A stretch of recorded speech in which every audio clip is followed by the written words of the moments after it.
Why wait another 10 minutes when I could go live now? That's right, we are going live early. This is the first live since my channel got a bogus claim put on it. They tried to stop me, they tried to shut me down, but guess what? I'm right back right here, right now, coming live and direct.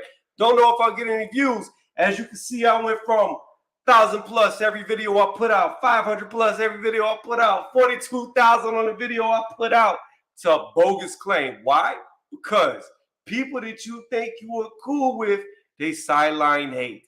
People do false claims all the time on YouTube because they can't stand to see you be successful. Those who you fuck with hate on you the most. Just know that.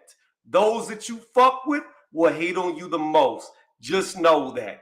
It's so funny how people are. But we're not here to talk about that. We're here to talk about Anthony Joshua. Who does he fight? My boy, Dillian Whyte. What happened with the drug test? Good gosh, I hope it's not true. See, there was a lot of people giving Conor Ben the benefit of the doubt. They was. But with Dillian Whyte, everybody's saying he's guilty, guilty, guilty. We don't even know what this man was caught on. It hasn't even been released. He said it caught him by surprise. He didn't even know he popped out. The show was canceled before they even told him anything. So I have to ask, what substance did he get caught on? Big Boy Dan said multiple drug tests were failed by him. He claims that he failed none. Now, people will say Dillian Whyte has a history. He has a history. He got banned once for 2 years, got caught again, even though he was exonerated. And now this is the third time. 3 strikes, you're out. That's what they say. However, the second one doesn't really count if he was proven to be innocent. And the first one, what he got caught for was Jack 3D. Something that you could buy at a gas station, something that you could buy at the GNC at the time. Jack 3D is what he got banned for. Not steroids, not clenbuterol, not Clomid, but Jack 3D, a pre-workout supplement. And that's what we're talking about. We're comparing a guy who got caught on a pre-workout supplement to people who got caught on clenbuterol, steroids, and Clomid. That's what we're comparing him to. And people are going to say he's guilty. And people can say all day, and I don't really care because I like Dillian Whyte. A dog is a dog, and a dog recognizes a dog, and I like a dog. If he's guilty, then he deserves to be suspended from the sport. He deserves it, 100%. But I find with certain people, people place the blame and point the finger quicker than they do with anybody else. Way faster. If he did it, he did it. And he deserves whatever he gets. But let's see if he's innocent. Let's see what he got popped for first before we start saying this dude's a drug cheat. Now, moving past that, this puts Anthony Joshua in a bad situation, a really bad situation, because this is reminiscent of when he was supposed to fight Big Baby, Gerald Miller. Short notice fight. Andrew Ruiz shows up, and AJ didn't do so good. 2 weeks notice. This is less than a week's notice who he's going to be fighting. I don't know. Personally, if I'm Anthony Joshua, if I'm Eddie Hearn, I understand that a lot of money's been spent. The show must go on, but at the same time, your career must go on. And AJ may not do good with short notice fights. Now, unless they just going to throw a cannon there and we'll go over candidates that he's going to be fighting, then I don't know if he should be taking this fight, to be honest with y'all. I really don't. Because like I said, his first loss, and he's never looked the same since he lost to Andy Ruiz, came by a short notice replacement. So, is it in Anthony Joshua's best interest just to fight some random guy so that the show goes on? I would say probably not.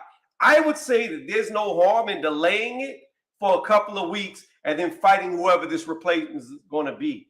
I think the replacement out of the choices given would be Hrgovic. Hrgovic is the highest ranked guy. He hasn't fought for a year or damn near a year. And the last time he fought, he looked very bad against Zhilei Zhang. And he got that win. And Zhang just got a win over Joe Joyce. So that's a very good win. If you beat him, people are going to say you're back on top because you just beat a top 10 guy. I think Hrgovic is the best choice. I don't think as bad as Hrgovic has been looking lately, in my opinion, in his last couple of fights. That's a late notice fight person. I don't think he should do it. Now, people have been talking about Gerald Washington. Gerald Washington has been sparked 3 times out of his last 4 fights. He's been knocked out 3 times out of his last 4 fights. Let me do this in case anybody wants to hop on the panel and conversate with me. I don't know how many people will get to see this because after you get a copyright strike, your views just tank. They just do. So we're going to have to rebuild for about a month or two, but then we're going to come back and we're going to start getting views again. It comes in waves. You ride the highs, you got to ride the lows, but you never get off the boat. Make it through the storm, and that's what we're in. But anyways, I digress. Back to the point. So you got Anthony Joshua. Hrgovic, to me, is the best choice. You got a guy who's been inactive, looked bad in his last 2 fights, looked very lethargic, sluggish, didn't have a very good defense, gassed, all the things that you could say. He just hasn't looked good.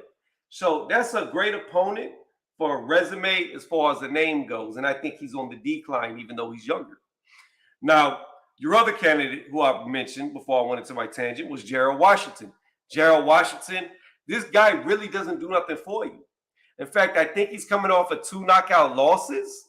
So you got a guy who I know he at least got knocked out by Charles Martin. And then didn't he get knocked out by the Turkish dude, Ali? I believe so. So, and like I said, in his last 4 fights, he's been knocked out 3 times. So if you're the 4th guy to knock him out of 5 fights, what does that really do for you other than just put you in the ring? And even if you get in the ring, it could be a short night. And if the fight only goes 1 round, 2 rounds, was it even really worth getting in the ring? Did you really get anything from that? Does that really knock the rust off? I would say that it probably doesn't. I mean, you need a guy who's actually going to last rounds with you, which brings up another option that won't last rounds, and that's Robert Helenius, who they've been talking about. I don't know where this name came from, how it came out of nowhere. I know Helenius is coming off of a win, but we got to remember he just got knocked out not that long ago by Deontay Wilder in the 1st round. Now you got to ask yourself, do you really want to compete with Deontay Wilder again? Once again, I have to say this is reminiscent of the past, almost like history repeating itself, especially if he goes with Helenius. What do I mean by that? Well, I'll tell you. Explain, Tony. Let me do that. So if we go back in time to when Big Baby Gerald Miller popped hot, okay? And then Andy Ruiz stepped in to fight Anthony Joshua. Anthony Joshua had Andy Ruiz hurt, knocked him down. He went in for the kill to defeat him, got sloppy, got caught, and lost the fight. The rest is history. Check this out. The reason why AJ got so overly aggressive is because he was competing with Deontay Wilder. Deontay Wilder just had an amazing knockout over Dominic Brazil. And it looked like that AJ was trying to outperform Deontay Wilder by getting a knockout of the year candidate against Andy Ruiz when he had him hurt. So he rushed in there, got sloppy, went reckless, got caught on the top of the head, never recovered, lost. Now, if you throw him in there with Helenius, now here he is again, having to compete with Deontay Wilder on a short notice fight, just like in the past. It didn't work out good for him the 1st time. I don't think it's going to work out the 2nd time.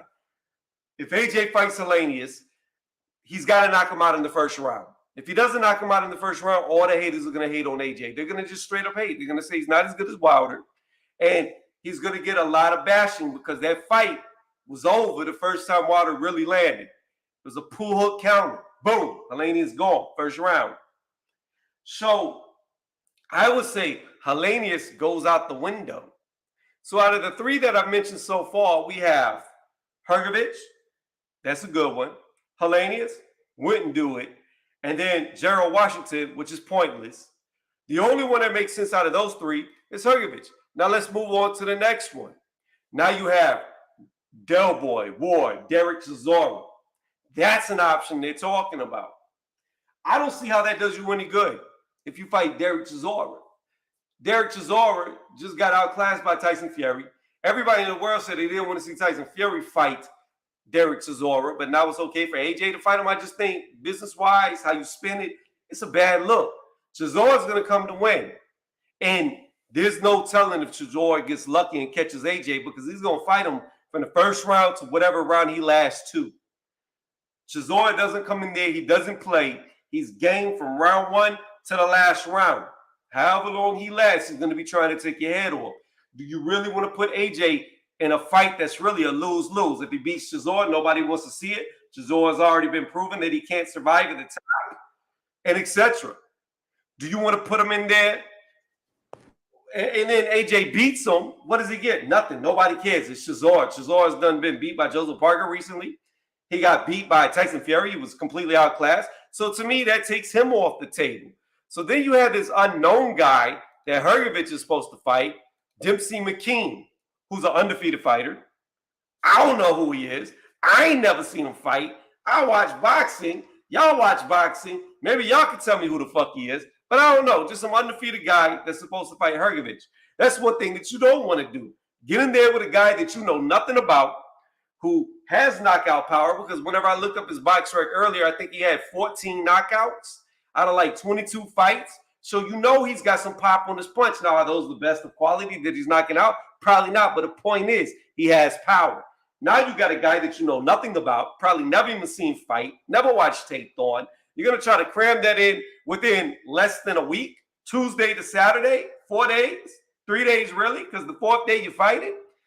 Bruh, that's not a smart choice. He's too much of a mystery, too much of an unknown. So then you have the final candidate that I have not brought up yet, which is the last option, which I love, but I think it would be the dumbest thing in the world for AJ to take. Otto Wallin. Otto Wallin has been mentioned to get in there with him. And Otto Wallin's promoter has been pushing hard for this fight, but I don't think stylistically that's a good fight for Anthony Joshua. See, people don't realize Otto Wallin may have looked small against Tyson Fury, but he's the same size, if not bigger than Anthony Joshua. They're both 6'6". Now, Otto Wallin's height has changed. It says 6'6", 6'5", 6'6.5", 6'5.5". We don't know. We know he's somewhere around 6'6", which is as tall as AJ. And they both weigh in their 240s. Otto Wallin's been as high as 250-something. AJ at his biggest has only been around like 253, 252. So you got a guy who's actually bigger than AJ, the same height as AJ, who can box like Usyk, who moves, who's mobile, who doesn't stand in front of you. See, people think Otto Wallin's some little dude who's 6'2", and they're very mistaken. They're very wrong because they saw him against a 6'9" giant, so to say. So I just think stylistically, Otto Wallin's not a guy that Anthony Joshua could take on late notice. Even if Otto Wallin, as long as he's been in the gym training, that's not the fight that you want, because he could get in there and outbox AJ all night long. And he's got the size and the length and especially the weight to do it. So again, out of all those options, I think his best option is Hrgovic, just because Hrgovic hasn't fought for about a year. And he's looked bad in his last 2 fights. So if I was Eddie, I had to crunch it and I had to pick somebody out the hat, it would be Hrgovic. It's the biggest name. It's probably the easiest fight to win. Well, I shouldn't say that because we know Gerald Washington is a knockout waiting to happen. But what's going on, Lisa? How you doing? But it's the only one that really gives you a credible win that's a low risk, in my opinion. I don't really think Hrgovic is a high risk for Anthony Joshua. He's looked way too slow. I think AJ outboxes him, outjabs him, catches him, can hold him. Hrgovic doesn't look that strong. But you put him in there with Otto Wallin, and that might be the last fight of Anthony Joshua's career. So again, that's who I would pick if I had the choice. Go with Hrgovic. I wouldn't even be mad if Eddie Hearn said that this fight's going to be delayed for a couple of weeks. In fact, I was looking on DAZN, and they've done taking the pay-per-view off of DAZN.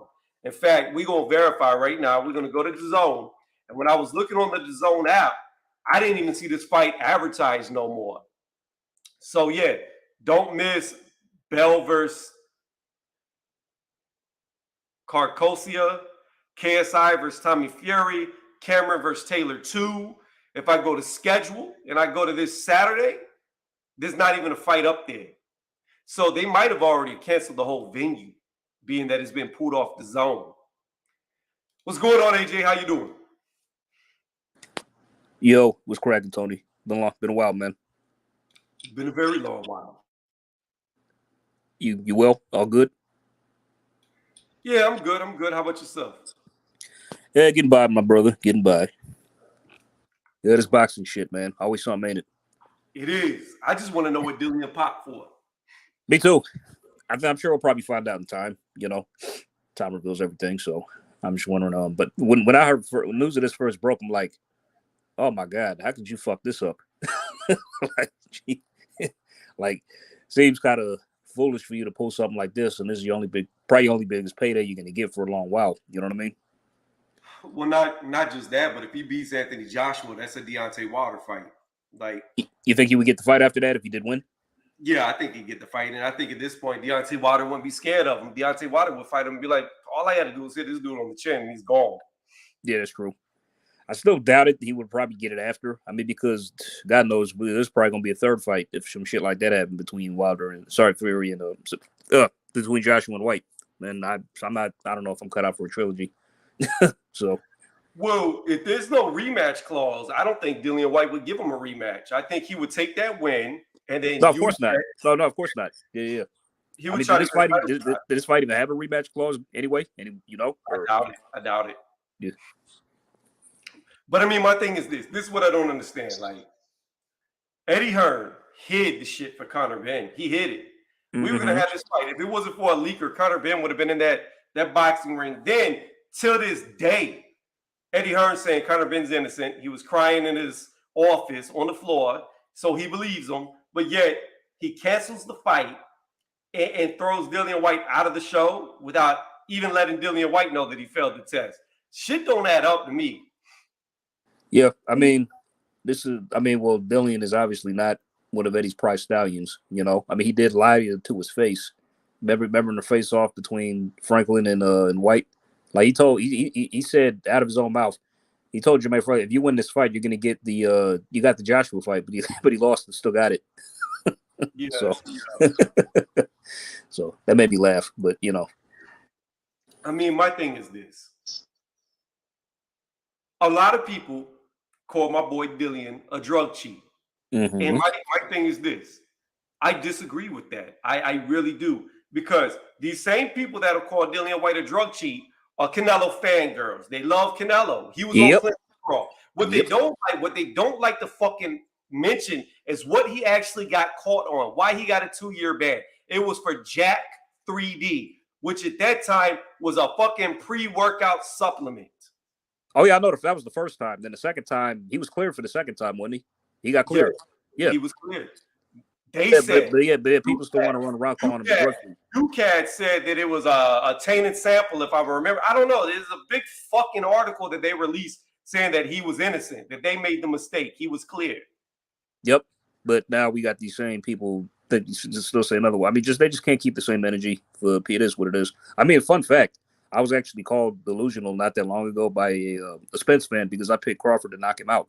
So that shows how much I know, right?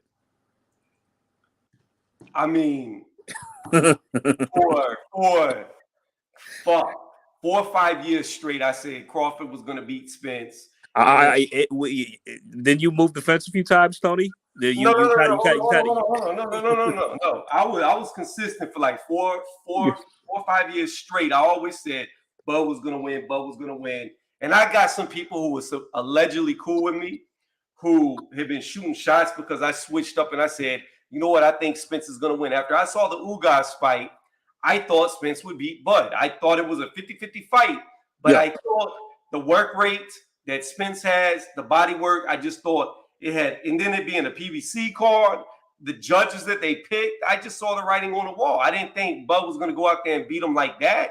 Even when I thought, but that's why you thought that Spence would get the decision, right? Pretty much. Yeah, but deep down, you knew that Bud had what it takes to win this fight, right? That's pretty much what you're saying. Or my thing is this: when I was picking Bud for 4 or 5 years straight, I never thought he would beat Spence the way that he did. Like, not that it died. That was bad, man. Like, I thought even when I was picking Bud to win, I thought it was going to be a close, competitive fight. I didn't think it would be a blowout. And I didn't think he would outclass Spence. So, like I said, with me seeing Cheeto, with me seeing what's his name? The other ref, Weisfeld, right? Moretti. Yeah, Moretti, Cheeto, and Weisfeld. I was like, nope, this goes to the scorecard. I know who's gonna win.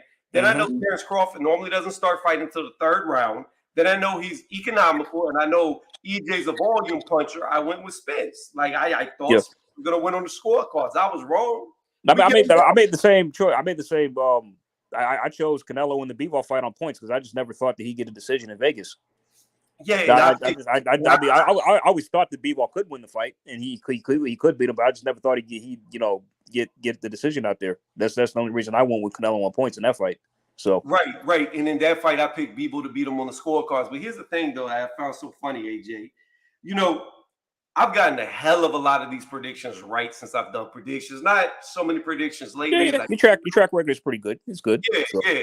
Well, no, I went back and had to count it, right? In the last year and a half, going through all my videos, I've gotten 38 right, 7 wrong in a year and a half. Now, if you go past a year and a half, there'll probably be more wrong, but there'll be a lot more right as well. Yeah. So 38 and 7 is an 85% correct ratio, right? But here's what's so funny, and this is what I find hilarious, okay? Whenever I was picking Bivol to beat Canelo, or whenever I picked George Kambosos to beat Teofimo Lopez, or when I picked Usyk to beat AJ on the scorecards, both times, or when I picked Tyson Fury to knock out Deontay Wilder if he actually went at him, said that he could do it, right? Yeah. All these crazy things. The people who argue with me, I never went to their channels and talked shit like, oh, you don't know shit about boxing. I never went there to troll them. But I've had so many people that I was allegedly cool with try to say that I don't know how to pick fights. Oh, how's this year going for me? Just talking all this shit. Where are those people now? Where are they now? What do you mean? Like, have they come around again or no? They just vanished. No. They just came around whenever Bud won the fight and Spence lost just to talk their shit. But what's so funny, AJ, is had Spence won like I thought he would, I wouldn't even have said shit to them. Well, I mean, me neither. I mean, like, it's never that deep for me. It's like I'm like, I don't take this that seriously. It's like boxing it's a fun. I'm a hardcore now. It's a fun leisurely hobby for me. But I'm not like so invested in fighters to where like I want to pick fights and argue with people just because they're not picking the guy that I'm picking to win. Right. I mean, like I just told you, it's like a guy called me delusional for picking Bud to stop Spence. How the fuck does he look right now? I'm not looking out. I'm not gonna try to find this guy and gloat.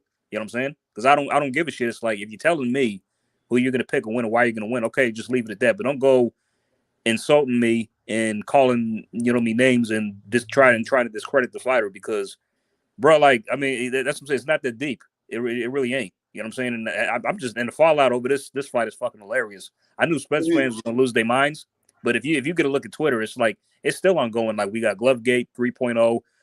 We got the Spence weight drain thing. Wilder said it, so now everybody's piggybacking on him. I saw one guy today saying, "Oh, Floyd said he should have moved up to 168." Yep, there you have it. Floyd knew what's best. Yeah, because he knows every fucking thing, right?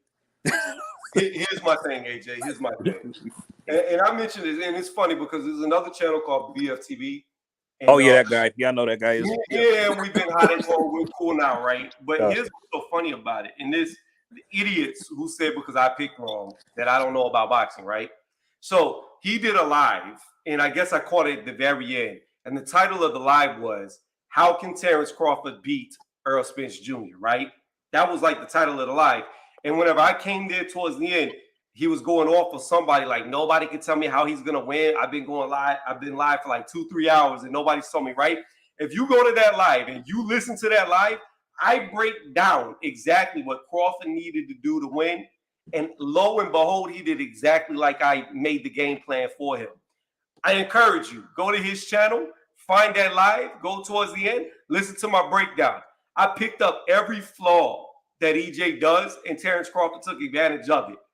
So had I went with that pick saying how Crawford could win, I would have been right. But at the end of the day, I still thought Spence would win the fight. Yeah. But again, it's just. By the way, Lisa. Hey, Lisa, how you doing? Shout out to Lisa and Regulator. Yeah. It's just hilarious to me because I don't know what it is about boxing though, AJ. It's like, bro. It's creating this rabid fan. It's like it's making the sport worse. I mean, it's like I used to be on Twitter a lot, but now I don't go on it as much because like I can't make a simple post without some random weirdo jumping in my comments like telling me what he thinks or insulting me for no reason. And it's like, I mean, because a guy blocked me on Twitter because I told him that like Teofimo was never undisputed and Devin Haney was WBC champ. He didn't like that, so he blocked me. But it's true. And implied I was racist. But you know what's so funny about that, AJ? Like, people try to say that I was a Devin Haney hater because I picked him to lose against Kambosos, right? Yeah. And the thing that's so funny about it is I'm right there with you.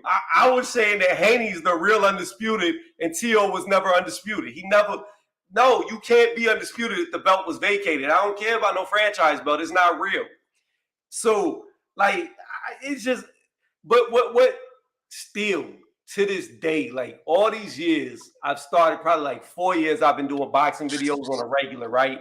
Doing like videos on a day-to-day, it's probably only been like 2 years, but like 4 years total, it's probably been off and on videos about boxing. And it still confuses me to this day. Like, it's always these little ass scrawny dudes or these old ass men who talk like they fucking tough. And they really believe that they're fighters because they watch fighters. And they get so into it that they actually think they could do some shit in real life, and they can't. They can't. No, I mean they can't because like I mean online. Best believe like if I knew what half of these dudes were, I'd be pulling up to their houses. I'm serious. Like I ain't got shit to do. I mean, you know what I mean? So I mean, and it's kind of funny because you need to be careful, man, doing this shit because one day you're gonna just fuck with somebody you shouldn't fuck with. You know what I'm saying? Also, bro, shit though. I mean, like I said, it's not that I just don't. I don't know what's going on with this kind of the sport, man. I mean, people are just so invested in it, like they know. I mean, because first off, it's like now you got Spence fans saying they want the rematch. He's gonna come back stronger. No, he won't. Based on what we saw, no. But but he needs to stay. He needs to stay the fuck away. He may come back better because here's the thing about it. You gotta understand this, and I brought this up in the BFTB live as well. You have to understand this, AJ, that Errol Spence was out of the ring for a very, very long time. That's one of the reasons I picked him to lose. Right, but what I'm saying is Crawford was active because he had just fought David Avanesian. Yeah, in December, yeah. Yep. So Spence was out of the ring for like 15 months. Mm-hmm. So ring rust is real. And Josh Taylor and T.O. Yep. Yeah, not being able to get your shots off, not being able to react to shots coming at you. So there's a strong possibility. I'm not saying that Crawford's going to lose the rematch, but what I'm saying is, especially if they're doing it at 154, there's a strong possibility that it's a completely different fight if they do it sooner than later. In other words, in the next 4 to 5 months, if they fight again and you have a fresh Errol Spence, even though he got beat the fuck up, it may be a different fight. I'll say this, like based on what I saw, Earl might do a little better, but it's going to be the same. I mean, even though Earl is going to be, you know, he'll probably be better at 154. But you think Bud won't either if he puts on 7 pounds? And Bud has already got the natural speed and skill advantage anyway. You know what I mean? It's just like Earl can do a damn thing in the fight, man. He just couldn't. The only thing that I don't understand about the fight is this. Going into their fight, I've never truly seen Errol Spence Jr. hurt, right? I've never really hurt. Well, I mean, he had that moment in the Ugas fight where he got buzzed a couple times. Not really. I disagree because I mean, okay, so like he got hit, right? Then he lost the mouthpiece. Then he got knocked into the ropes. But then like there was also another segment where he kind of like got hit with a right and he kind of wobbled a bit. You know what I mean? And that's one more like so is a possibility that I'm saying he was buzzed in that fight. So that kind of just caught my eye as well. Oh shit. Ugas is hurting him and he's not even a big puncher. So what's that about? He still won the fight, dominated and still won. But I mean, I look at that different though, AJ. I look at it like this, okay? I look at it like this, and I told this to somebody else, and they didn't like it because I told them I could eat their punch, and I guess they took it as a shot at them, even though it wasn't. This is how I look at it. His mouthpiece fell out of his mouth, okay? Now, he tracks it with his eyes, and he turns the side of his face to Ugas. What I told to the other person is, I could look at you and take punches from you all day long if I see the punches coming, right? But if I turn my head sideways to you and I'm watching the mouthpiece fall and you hit me as hard as you can on the side of my face where you weren't hurting me before, you might knock me down or make me stagger because I don't even see the shot coming. And my thing is this. He didn't see the shot that Ugas hit him with in the side of the face, and he staggered against the ropes, and as soon as he touched the ropes, he was 100%. So if a shot where you're turned sideways to somebody, they coming across you to the side of your chin doesn't drop you, and you take it and you recover without it being an issue, then you could take a punch, in my opinion. My thing is this. I've never seen him hurt like that. I've never even seen that. You got to understand. Earl Spence Jr. is by far the best opponent that Terrence has ever been in the ring with, and Terrence beat him better than he's ever beat anybody he's ever been in the ring with. Yeah, I mean, I've been in the Ndongo fight. That was the probably the most dominant fight he's had. So right. So I mean, and like I don't disagree. It's like when the shot that knocked him in the rope, yeah, he didn't see that coming.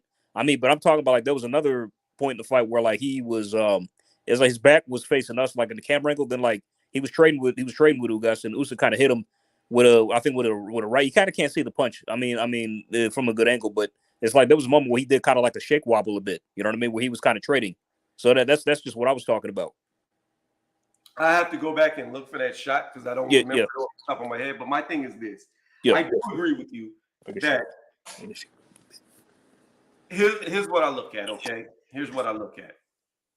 Even if I was to go with the excuses, okay, Earl Spence was the only valid excuse I think is he could have been ring rusted. That's the only valid excuse I would say because I know. Yeah, but Earl doesn't believe in tune-up fights. He said that himself. Right, so. Right. But I'm just saying that that's the only valid excuse if I was going to give an excuse. But let's say I accept all excuses, right? Let's say the car wreck took a toll on him. Let's say he was weight drained, and let's add in the ring rust with it, right? The fact still remains that he was so outclassed that it wouldn't have mattered, even if he was 100%. Like what we saw. That's what I'm saying. I mean, like based on the ass whooping and schooling, with whatever you want to call it, you probably find like a list of words to describe that ass whooping. But whatever you want to describe it, like this tells me, even though if Earl, like before the car wreck, whatever else, that's what I'm saying. Like, you should have fought him 4 to 5 years ago when he wanted it. You know what I mean? Maybe you'd had a better chance of winning, but still, it probably would have went the same way. I mean, it would have been more competitive. But yeah, I mean, you should have went after him earlier. He should have, but he didn't. And yeah, and now this is what happened. But we're gonna have to see how the rematch goes. If there is one, I mean, we'll see. The thing is, I don't. So I believe that Spence will fight him again, and I believe Spence will want to fight him at 154.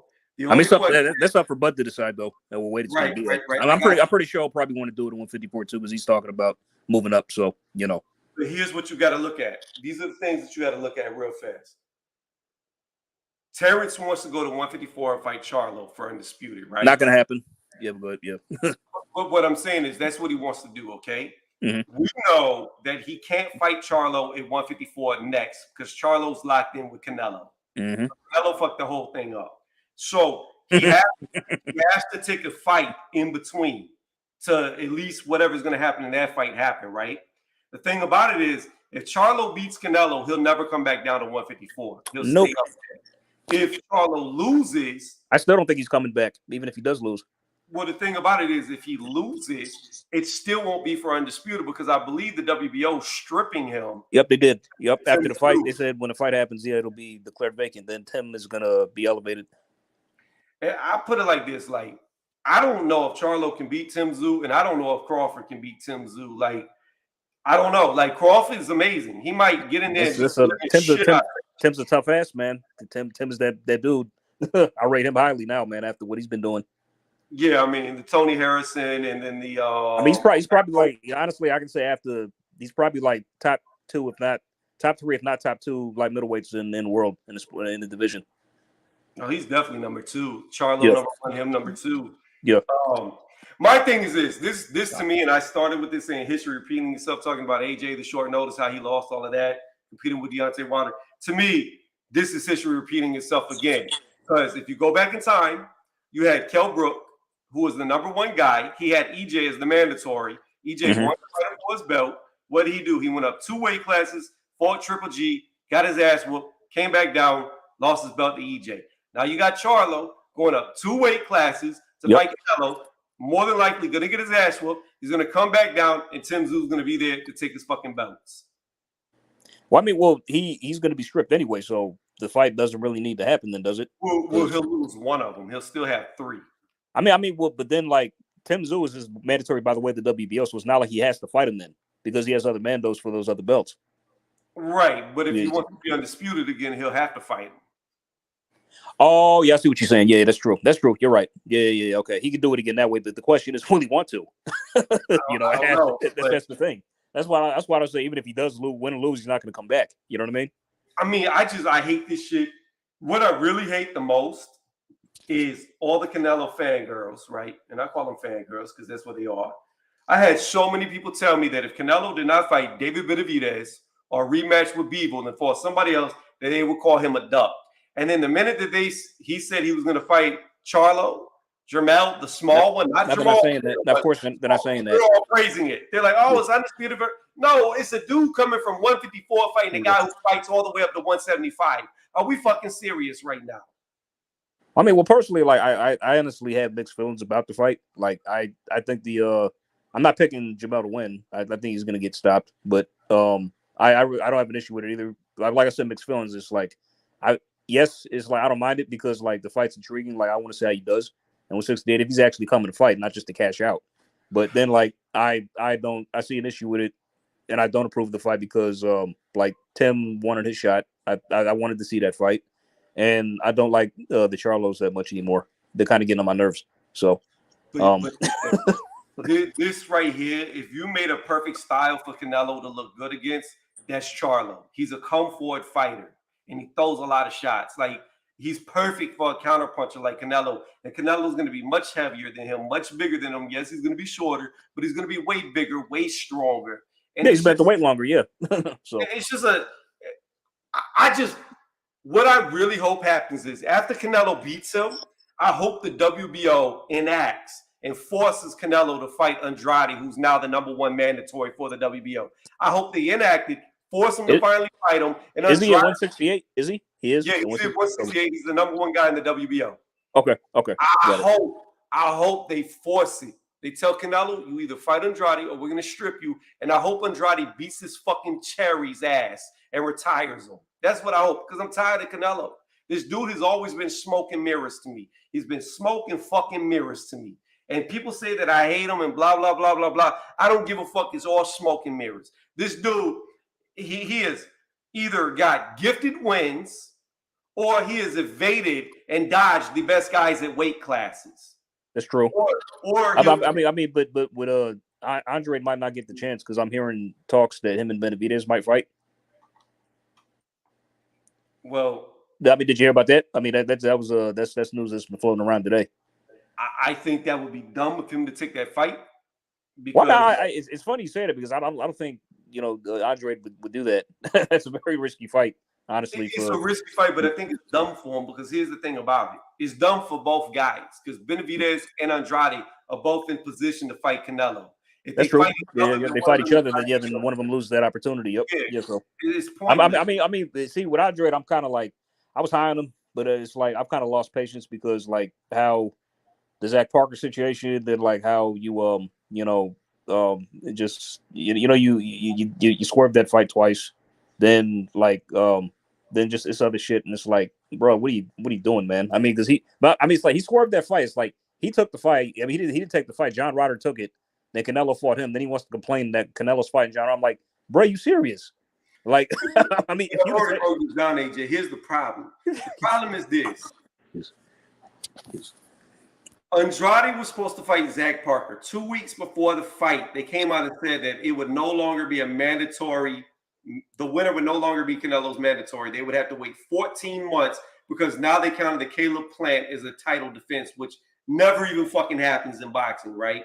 Yep. Only Andrade has to be in roadblocks to get to Canelo, okay? Then you have John Ryder who fights Zach Parker, and he's given an immediate fight with Canelo. Had Andrade beat Zach Parker, he would have had to wait 14 months. But John Ryder beats him and gets to fight him immediately. Yeah, I mean, see, I wondered about that myself. It's like because that fight was never ordered, yes, with him and Zach. Canelo just voluntarily fought him. Yeah. With Ryder. Okay, that's what I thought. I always thought that was peculiar because something told me because like I thought the same thing because I said but still you could have taken it, and then you could have really exposed him for what he's doing. You could have really made him look bad. I mean, he could have, and he should have, and he's made dumbass moves in his career. But that's what I'm saying. My thing is this: the dude was a reigning champion in 154 when Canelo was in his creative weight of 155. Then he was a reigning champion when Canelo had the belts from getting a gifted Triple G win, and he could have been undisputed with Andrade, who had the other belt at 160. So Andrade has been a champion with him in 2 weight classes. And still, Canelo would not fight him. But Undisputed meant everything to him. That's what he said. I want to be undisputed. But when he could have done it, he didn't want to do it. Good accent, by the way. Go ahead. Yeah, I know, right? I know. Payday. You want payday? Well, I mean, it's funny because like it was shit, man. I'm getting old, man. Shit, losing my train of thought. The hell was I gonna say? That's all right, man. Carry on. I'm gonna say this about Canelo. Yeah. Bandu Jack exposed Canelo for the bullshit that he is, the smoke and mirrors that he really is. Bandu Jack said that he wanted him to go all the way down to 180 pounds, and he was going to put a rehydration clause on him to fight for the cruiserweight title. Yeah, I found that funny. I really did. That was hilarious to me. I'm glad Bandu Jack said, "Go fuck yourself." Go fuck. I mean, but like, who called? The thing I'm confused with is like, who called who out first? Was it Canelo or Badu? Because I thought it was bad. Like, because I can't remember. I keep forgetting. I think it was Canelo wanted to fight him because Bandu Jack beat Makabu, who Canelo was talking about fighting, and that's how the talks went back and forth between the two. But then Canelo does what Canelo does. It has to get all the advantages he can before the fight. And Bandu Jack said, "Fuck you. I'm not going to do that." And I'm happy that he did that. Yeah, I mean, some tells me Canelo's probably not going to be around for that long. I mean, it'd be funny if Mel wins, but that's not going to happen. So, I mean, I'm just curious to see who he's going to fight after that. I mean, if it's David, cool. If it's I don't really know. It seems to me they're just shuffling guys in no particular order for them to get in the ring with at this stage. But the thing that's so crazy about it is when Canelo fought Smith wasn't even ranked in the WBC, and the WBC let Canelo and Smith fight for that vacated. I found that very that was some shenanigans stuff right there. That really was. I've been saying it from day one, and I'm gonna keep saying it until Canelo beats Benavidez or Benavidez loses. He's a fake undisputed champion at 168 because that WBC belt really 2 times belongs to David Benavidez. Yeah. I mean, it makes me. All right, let me ask you this: like, if Benavidez had never, messed up, blue weight, whatever else, do you think Canelo would have fought him, or he would have targeted him? No, I think he did everything. He would have stayed away from him like he's doing now. You think he would have ducked him if he still held the belt? Yeah, he would have ducked him. Okay. Like he's ducking him now. Because I don't know, man. I just see that. I mean, like, Benavidez is like, damn, I still haven't seen that Plant fight. Can you believe that? I've been wanting to watch it so long. Plant did really good, but I picked Plant to lose that fight because I knew Plant was going to do what Plant does. And I know I lost my beard as a result. Or my facial hair. Yeah, I know. I mean, but according to everybody who saw it, they said Caleb, like he said, he pretty much won like the first 5 rounds was cool today. But the only problem is he gassed, and if that hadn't happened, he would have won. Right, but the problem is it does happen, and I knew it was going to happen because he can only fight for 5 to 6 rounds, and then he runs out of steam. Like every fight is like that. I don't understand. He's got to fix that shit. Maybe it's not. Maybe he can't. I don't know, man. I don't know. It's just weird. Like, or did you see him slap the shit out of Jamal? Yeah, I saw that. He leave it across and slapped him in the face. Bro, what is with Jamal? That dude is, man. I don't know what's going on with that guy. This is like the 4th time I've counted that he's been like just punked. Well, he got slapped by Jared Hurd too. Yep. No.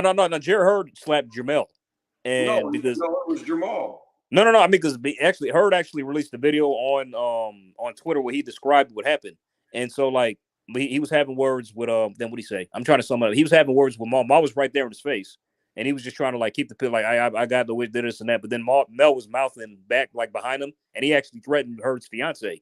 Then that's when he put hands on Mel, and Jamal just stood there, pretty much. I think he said he touched Mel, but not Maul. Are you sure? Like positive. That's what he said. That's what Hurd said it himself. I watched it. Like he described like what happened from detail, and that's a believable account because that's what it looked like to me. So, yeah. I mean, Mel was mouthing off to his fiance, then he touched him up, but he said, "Yeah, I had no issues with Maul. I mean, we was cool." So it was Mel who was the problem. Because I'm looking right here. I'm looking at a video. It says Jared Hurd confronts Jamal Charlo and slaps him. No, that's clickbait. I saw the vid, and plus the jury heard describe what happened. So I watched the vid a couple times, and he said he didn't do nothing. He said he didn't do nothing to Maul, but Melly he touched him because he was mouthing off and saying some he was saying some weird. He said some wild shit to that dude's fiance. That was crazy.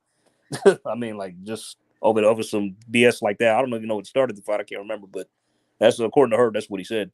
I'm gonna be honest with you. I'm not fighting you if you slap me. I'm gonna kill you because, in my opinion, you just started a duel. You started a duel. Like if you go back way back when, that's what the fuck they did before they sword fight each other. They take 10 paces. Bro, like in the Wild West, they shot each other. Yeah, you initiated this duel. Now one of us got to die. One of us going to jail. One of us going to die because you just started a duel.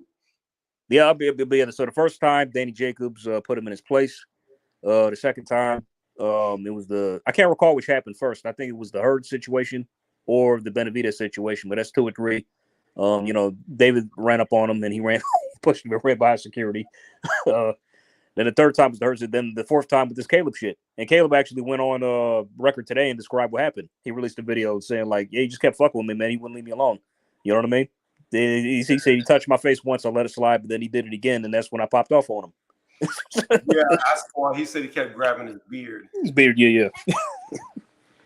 I got Caleb if Jamal ever fights, by the way. I got Caleb winning.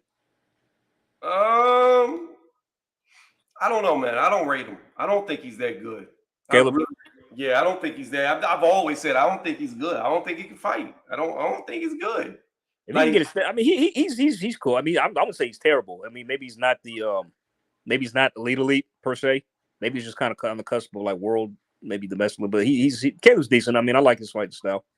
I mean, but it's just that when he steps up, we see what happens, more or less. So he's a intermediate fighter. He could do good for 6-round fights, but if you put him in a 10 or 12-round fight, he's gonna lose every fucking time because he ain't got the gas tank. Yeah. Bruh, but let's talk about the go to boxing real fast before I get off. Jake Paul. Oh yeah. I didn't even bother. I just figured Jake was gonna. I just figured Jake was gonna win, and that's that. So I picked him to knock out Nate, but Nate's a tough guy, bro. Dude is tough as shit. I'm telling you, AJ. I'm gonna be honest with you. I'm starting to think these UFC fighters can't fight. Well, I mean, no, they can't box. That's the problem. It's not even AJ. It's not even about not knowing how to box. They don't even know how to throw a punch. Like these dudes literally don't know how to throw a punch. And I'm telling you, I'm really like think about this. Jake Paul, the Disney kid, he has ran through all the fucking ATGs of UFC. Well, mind you, we got him when they were old, so. Okay.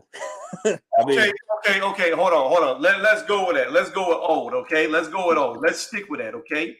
All right. Now, old. These dudes old are like 40s, right? So let's look at Let me see. What was Ben Askren? How old was he? I can't recall. Was he 40? Was he in his 40s or late 30s? Been like in his late 30s, early 40s. Okay. All right. So he's but kind of teetering on. Then Anderson Silva was damn near 50. And I got people telling me like they still thought he won that. Some guy told me they actually thought he still won despite the knockdown. Right. Then Tyron Woodley twice. Yeah, he was in his 40s at the time. Did real good the first time. I think would have split this and then got knocked out the second time. Now we got it was bad. Then Nate Diaz, who's 38, I think. So yeah. So 38 years old. Okay, 38 years old. That's not that old. So let's put him in there with Arthur Betterbeef. He's right there around his weight. He's yeah. Well, that's a different kettle of fish. Artur, man, like he's a see. We know how good he is, and then they do this. His hammers his fists. So, AJ, my point is this: Lennox Lewis could come out of retirement right now, and he would beat Jake Paul. Yeah, I would be hard pressed to disagree. I mean, see, it's funny because Jake and the Tommy period, it's like there really wasn't much to separate the two. If I'm being honest. I thought Jake won. I'm gonna be honest with you. I thought. Well, I don't. I mean, that's what I'm saying. I mean, but it's just looking at the fight. It's like it was actually competitive, and it's like you couldn't really separate the two in terms of levels. Like, I mean, you really couldn't.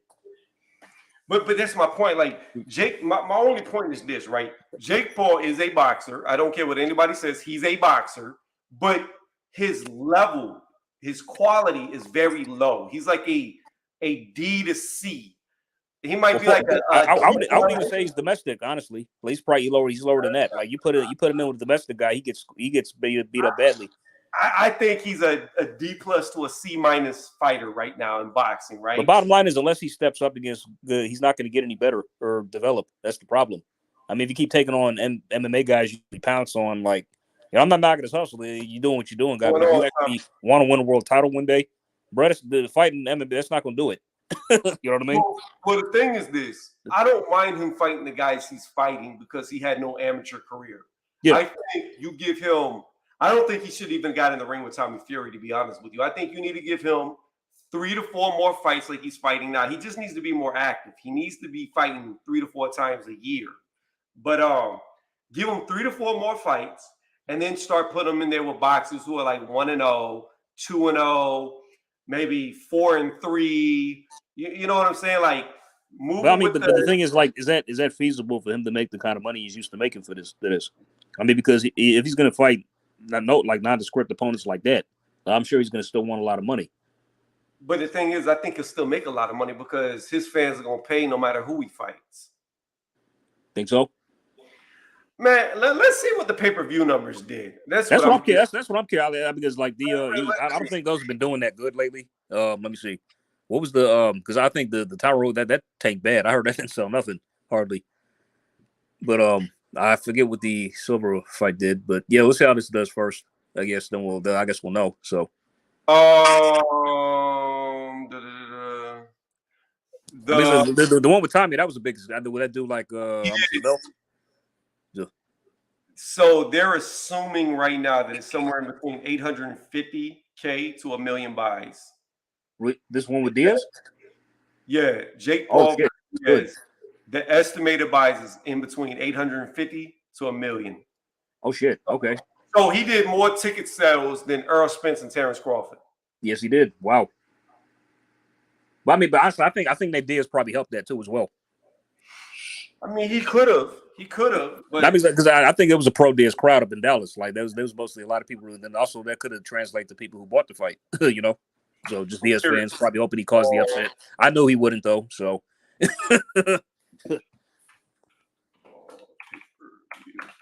Canelo will fight him. That'll be Canelo's last fight. Instead of fighting Benavidez, he'll go for Jake Paul.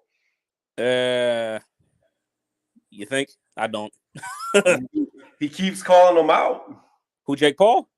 Yeah, it's calling out Canelo. He's wasting his time. Like he's not going to get that fight, man. I mean, it's like I know you're trying to put your name in that, but it's like, bro, he's got the other shit he's doing. You know what I'm saying? You do realize if Canelo fights him, do you know how many? It'll probably be a 5 million pay-per-view buy. Nah. I'm telling you. It'll probably be 5 million pay-per-views. Look, you're not even going to be able to stream that shit. Them stream sites that people like to stream on are going to be so shut down, so overloaded that their servers are going to explode. Not that much. I mean, honestly, if it did that much, I'd be surprised. I mean, but like, nah. That might be pushing it. I'm telling you, I think it'll break all the records. You put them in there with Canelo, it'll break all the records. It'll do more. I guarantee you, it'll outsell Pacquiao Mayweather. I guarantee you. That'll be a feat in itself, right there. Which fight so high? With his fight with McGregor so more than that? I think it did, right? I don't know. I think it beat because that had the highest any for McGregor. I think that actually outsold Pac Mayweather, but not by much, but it still outsold it. So. I'm looking up his pay-per-view numbers. I know Mayweather's got like he's in the top 10 of all time. Yeah, no. So yeah. He holds like 4 or 5 of them. Oh no, Mayweather Pacquiao did the most. Okay, got it. Cool. McGregor Mayweather did the second. Canelo Mayweather did the third. Wow. Mayweather De La Hoya did the fourth, and then Mayweather Cotto is 9th. Okay. Look at this. Tank Davis on here. It's 6th. They're the 6th highest. Oh, with Ryan? Yeah. Nice. Well, Ryan helped him do that, so I ain't got to. So. He said Disney pay-per-view. Like, again, I'm telling you right now, AJ, I'm telling you, they are retired boxers. In fact, Carl Froch is calling out Jake Paul right now, the Cobra. And he's smaller than Jake Paul. He only fought at 168. I guarantee you, if they fought, he would beat the living shit out of Jake Paul. I agree. I mean, because like once you go back into like former boxing, even though you haven't boxed in a while, and something tells me Carl Froch still stays in shape. Like he kind of he looks like he hasn't really put on that much weight. So if he was to do a training camp, he'll probably be kind of back in the thick of things. Maybe not what he was, but it should be enough to beat Jake. So I agree with that.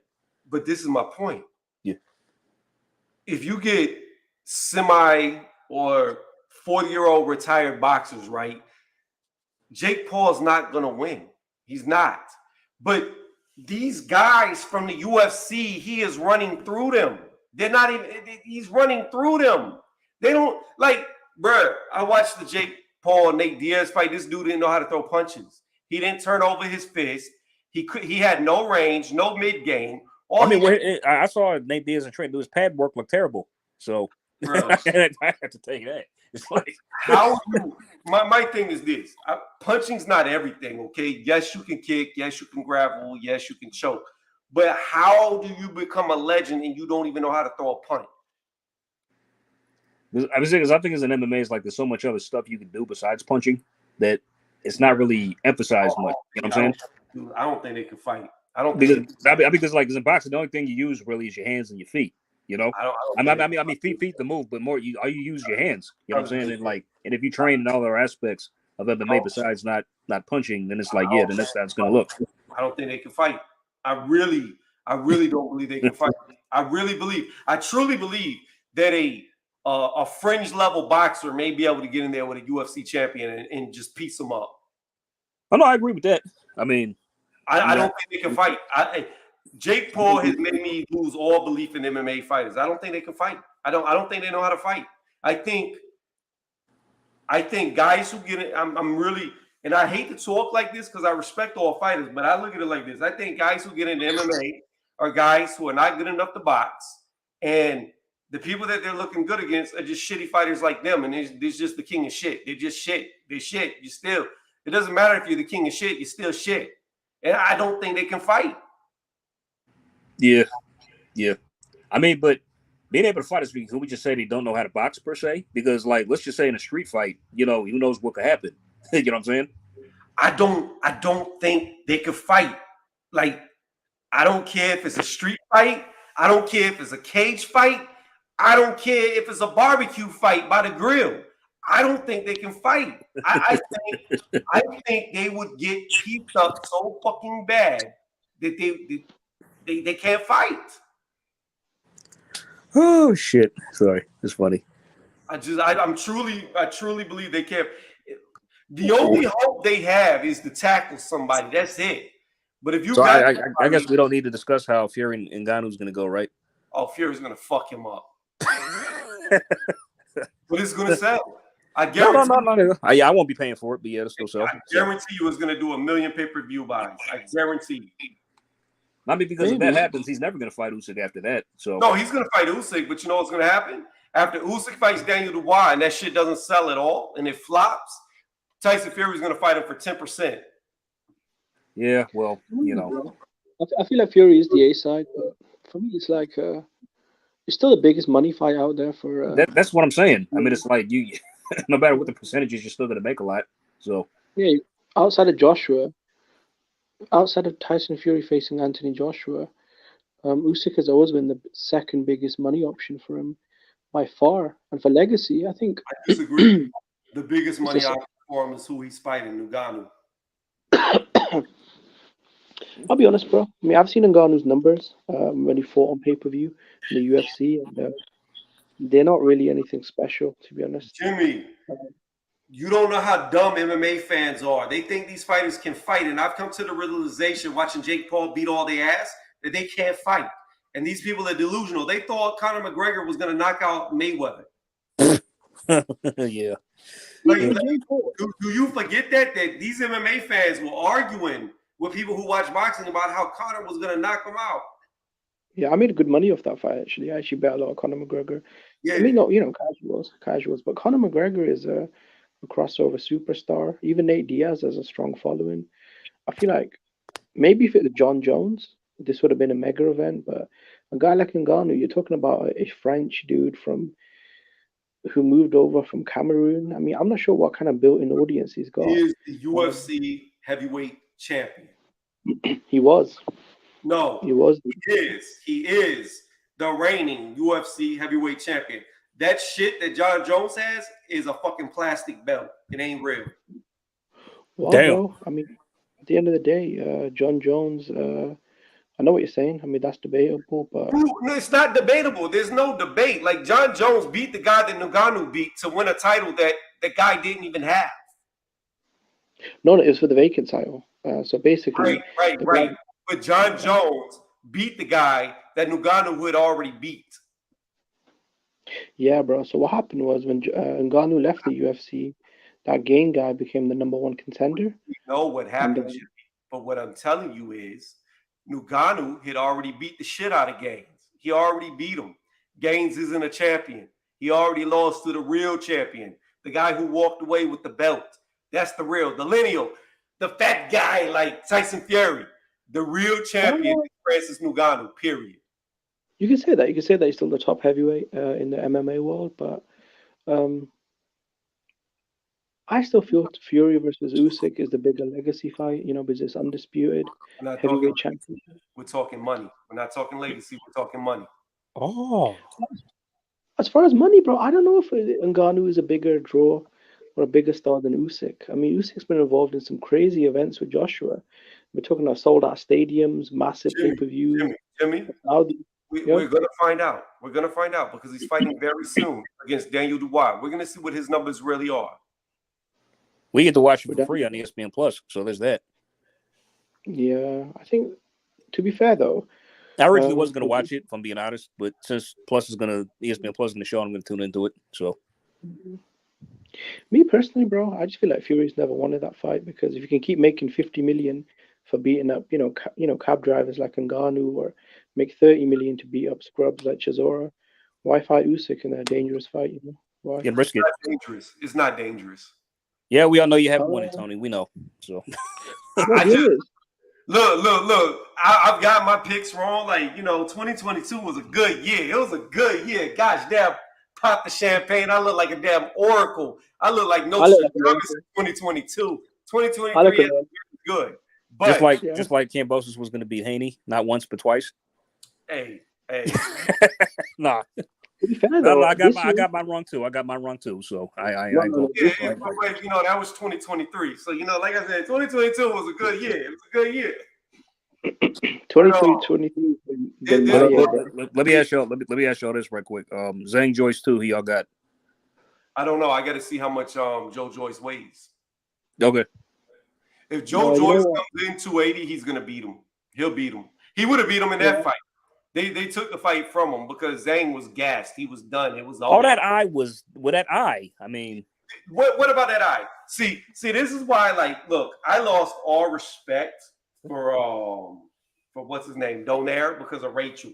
Okay, why? Rachel made me lose all respect for Donaire, and I'm happy to see him go. Well, why? What happened with that? Because there's been a bunch of different things, but Rachel's the one that started all that bullshit about how Inoe's a cheater. And right. But prior to that conversation, I had a conversation with Rachel, and she was talking about how she thought it was a good stoppage with Joe Joyce, that they should have called it, blah, blah, blah, blah, blah, right? Keep in mind, Inoue beat her husband with a broken orbital bone. So had they stopped the fight on Inoue, he would have never won. He would have never been able to be great. Now, use the same fighter, Joe Joyce. They let Daniel Dubois go 10 rounds with a broken orbital bone that he got in the 5th round. They didn't call off the fight. After they call off the fight with Joe Joyce, they find out there was nothing wrong with his eye. Nothing. I see what you come. I see where you come from. Okay, got it. No, to be fair, it's bullshit. Joyce wanted to continue. No, I agree with Tony. Tony's right, bro. If Joyce wanted to continue, and he was he would have. But it's but just that who stopped the fight, the doctor or I made a mistake, bro. Tony, I was actually one of them. Yeah, the doctor. Yeah. So Tony, I was actually one of them. I mean, you would think that they would give him every excuse. I mean, it's unfortunate. It's messed up. I mean, but it's you would think they would give him every advantage since he was technically the house fighter. You know what I mean? No, not at all. You know why, AJ? You know why? Because had Joe Joyce won that fight, he would be fighting Usyk right now. not Daniel Dubois. And you got to remember, Frank Warren damn near cried when Joe Joyce beat Daniel Dubois. That's true. Yeah, he don't want Joyce to win that fight. Yeah. See, you have to understand, Joyce is always like the black sheep because he was never supposed to beat Dubois. The Parker fight was actually. But now you're gonna cash him out. Now you're gonna send him to slaughter with Usyk. Great. So my thing is this, though. I feel like I will admit I'm wrong. This whole time I thought Joyce was too heavy, but you know what? Losing all that weight, he looked like he was still slow. Yeah. I thought maybe losing that weight would make him faster and slicker, but you know what? You're a turtle. You're a turtle. Yeah. No, Tony, I'm saying, you know the old Joe, the one that fought Parker. He was good heavy. Maybe not that heavy. I mean, he was fucking. Jimmy, you don't have to tell me this because I'm the one that's always saying that muscle doesn't slow you down. Being big doesn't slow you down. It doesn't make you tired. It's all a fucking lie. People don't know what the fuck they're talking about. It's the way you train. That's what slows you down. If you look at any speed event or sport, I should say, look at all your fucking 100-meter sprinters, 200-meter sprinters. They're all built like bodybuilders. Look at your NFL running backs. They're all built like fucking bodybuilders. So why do you think there's so much criticism for Joshua, though? And why do you think there's so much criticism for guys like Joshua and Joyce? Because you have fucking Dan Raphael, fat dudes like him who never did nothing in their life that see a guy built like a fucking mountain and they think muscle slows you down and tires you out. But I say this, probably the greatest gas tank in boxing history was Holyfield, and Holyfield looked like he was chiseled out of stone. Yeah, that's true. Think about your best boxers. Go throughout all the weight classes. Your guys with the best gas tanks were built like my avatar. If you want to say Roy Jones Jr. was built like my avatar, never got tired. Tim Bradley. Never got tired. Built like a fucking bodybuilder. Muscle does not slow you down. It does not tire you. What tires you is the way that you train. Now, if you get obese with muscle, then it's no different than being obese with fat. If you're like a Mr. Olympia, you're useless. But again, with AJ, the dude is 6'6", 250 pounds. I'm damn near the same weight as AJ, and I'm only 5'11". Yeah, a lot of people used to think that he getting down to 230 would have made Joshua a lot better as far as his speed and stamina. But I guess it just depends, man, how you train. But no, Tony, I actually want to get your thoughts on what the fuck happened, bro. The rematch fell apart. I'm actually upset. I was looking forward to this. You talking about with Dillian Whyte? Yeah, bro. It's fucking. Hey, look here. I'm not placing the blame on my dude until something actually comes out what he failed with, because he said he wasn't. You know what? I'm hearing rumors about the cannabis. You're innocent until proven guilty. I want to know, what was he popped for? I want to know, when did he get popped for it? I want to know why he didn't even know that he popped top for something. I want to know all the facts around this. I heard it's cannabis oil. Bro, I swear, if they say that this fight did not happen because of cannabis oil, bro, that tells you they had no faith in AJ. Oh, it's VADA though. It's VADA that canceled the fight. I don't give. VADA can't cancel a fight. They cannot cancel a fight. They do not have the authority. Yeah, they could read good, but they don't have. Yeah, so. Yeah, but what is? I mean, do you guys consider? I mean, for me, cannabis oil is not a big deal, but it's still a banned substance. So, I mean, you know. I mean, is it a PED? No. Like, I'm not sure why it's banned though. Is it a masking agent or? I don't know. Like I said, I want to see the concrete facts. What did he get popped for? Did he actually even get popped? That's what I want to know. Why did Eddie Hearn not give him the benefit of the doubt like he gave Conor Ben? Because I think, you know what happened though? There's two differences between Whyte and Conor Ben. Conor Ben's a golden boy. One's a young guy on the rise, who might be a future superstar. And the other guy, Dillian Whyte, is kind of on the way out.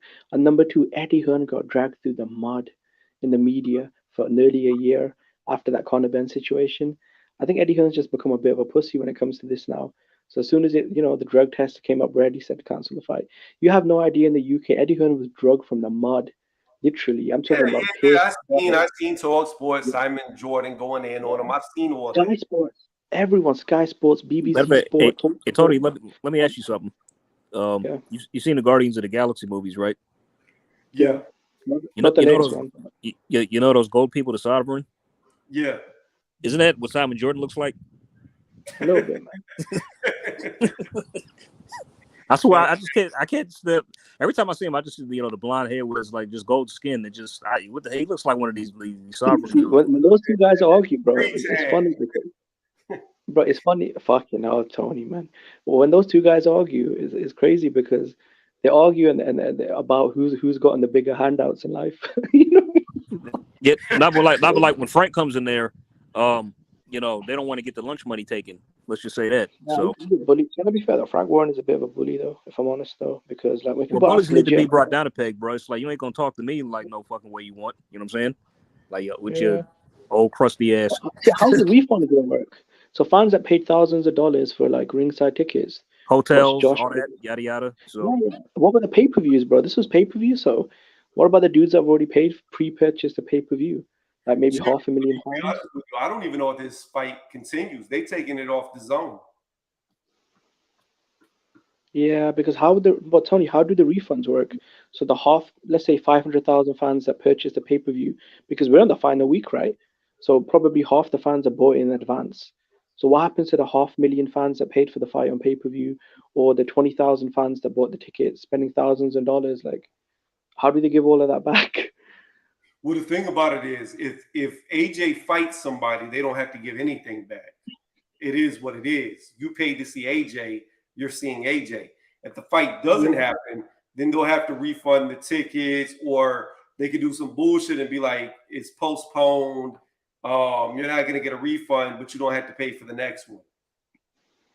I don't know, bro. I feel like the guys that spent thousands of dollars on ringside tickets for AJ versus Whyte, they spent that because it was like an all British, big, heavyweight blockbuster. I'm telling you though, what I'm telling you is this: legally, if they say we're postponing the fight, they can do that, and those people still have ringside tickets. They might be mad because now they have to pay for another hotel, blah blah blah, but they're not obligated to pay back your flights, your hotels, none of that. No, but Tony, I'm reading on Twitter that the fight isn't postponed. They just finding the replacement, and it should get announced tomorrow. The replacement. I'm hearing Derek Chisora, Robert Helenius, Manuel Char. Like those are the names that have been thrown up. Gosh, Manuel Char, this dude. He's still around? Fury. Bro, literally, I think he's coming off a win though. I think he's won like 9 fights in a row. So against who? Cab drivers. Bro, you talking about a guy like, you know what, man? I'm starting fucking, we had Glovegate. I'm starting Bodygate. I'm saying allegedly. So all the legal people out there, this is allegedly, this is hypothetical. This is me just being silly. It's a joke. But I believe Dillian Whyte's clean. And I think they switched AJ's cup with Dillian Whyte's cup. No, but Tony, I feel like economically, AJ versus Whyte would have probably made double the money compared to AJ versus, I mean, come on, Helenius, Char, a Chisora. I mean, Gerald Washington. Of course it would have. But you know what I find funny? You know what I find funny? Here's what I find funny. What's up? And this just proves what I said a long time ago. And I'm just going to throw this out there because I'm thinking about it because you know who they are. AJ knows who they are. But it just proves my point even more. Tyson Fury broke all ticket sale records fighting Dillian Whyte. AJ could only do it in the O2 and sell 20,000 tickets. Hey, you know what? No. But you know what? He sold the arena in 1 hour, though. No, to be fair, Tony, you did question his star power. And when general tickets were on the sale, they sold out fully in 1 hour. I mean, that's... Wait, Jimmy. They sold out in 1 hour after he got a win against Franklin that didn't sell out to the night of the fight. Yeah, that's true. They were slow. I think then on top of it, hold on, we're not done. On top of it, Fury did 94,000 tickets fighting Dillian Whyte, and they didn't trust AJ enough to let him sell that many, so they only did it in the O2, which was 20,000. But do you know what it is, bro? I feel like AJ's stock is probably the lowest it's ever been. I'd actually It say is. AJ was the biggest star 5 years, well, even 7 years ago, before he became a champion, because he was a star on the ascent. And I think they were a little too greedy with the ticket prices. Like when it came to Jermaine Franklin, like charging fans $3,500 for a ringside ticket for a non-title fight. I mean, come on, bro. Like you gotta be a bit more economical, bro. I don't know. You got All I know is Tyson Fury's about to get this money, and Usyk's about to get 5% of the split whenever I he don't goes know. to fight. Come on. Yeah, but bro, like you're not even being fair though. Like Deontay Wilder couldn't sell shit to flies, bro. The guy was literally giving away tickets, free tickets to fill out Jimmy, a 4,000-seat me and you arena have in a different Alabama. opinion. Usyk's a fucking duck. He's a duck, in my opinion. He's a No, duck. no, no. What I'm saying, How so? He ducked Tyson Fury. It's as plain as day. Like y'all just Also, don't. so I mean, wait, I mean, so like before all this stuff started, like Usyk Mhm. took his Saudi deal the first time, but Fury didn't. So why? No. Before all this started, they were supposed to fight in December of last year, and Usyk came out saying that, "Oh no, I don't want to fight. I want to spend time with my family." That was the first negotiations that nobody likes to talk about that Usyk bailed out of. All right, I mean, well, like, what about this year though with the Saudi thing? Like Okay, April the date? funny thing, here's the thing about it. It does not matter if Usyk was happy with what the Saudis was giving him, because what matters is what did they offer Tyson Fury? Well, it doesn't matter. He turned it down. No. He did turn it down because obviously they didn't offer him what he wanted. So here's what I'm saying. Well, I'm sure it was a lot of money. I'm sure it was a lot. No. AJ, listen to me. AJ, listen to me. Just because Usyk is happy with getting paid, say, $10 to $20 million, doesn't mean Tyson Fury is going to take $10 to $20 million. no, but Why not? Hold on. Saudi, Pause. So we know the Saudi deal didn't happen because they didn't give Tyson Fury the money he wanted. However, the fights didn't stop there. The negotiations went on. Tyson Fury didn't make another fight. He still stayed in negotiations for the fight to continue to happen. Now, here's the thing, and Jimmy's going to disagree because he's already disagreed with me. But here's the thing about it. First, it was Tyson Fury threw out the 70-30 split, okay? Usyk accepted it. However, he really didn't because Tyson Fury said, I don't want a rematch. Usyk said out of his mouth that he wants the rematch. Well, excuse me. Let me start off first. Usyk said he never wanted the rematch. He never wanted the rematch clause. That came from Tyson Fury's team. However, when Tyson Fury said, let's do away with the rematch. We'll do a one and done right now. No rematch needed. It was Usyk who refused to let go of the rematch clause that he said he never wanted. Now, you believe Tyson Fury? I mean, he's got a rematch clause with Ngannou, though. I'm not saying I believe Tyson Fury. What I'm telling you is what Usyk said. Usyk said he never wanted the rematch clause.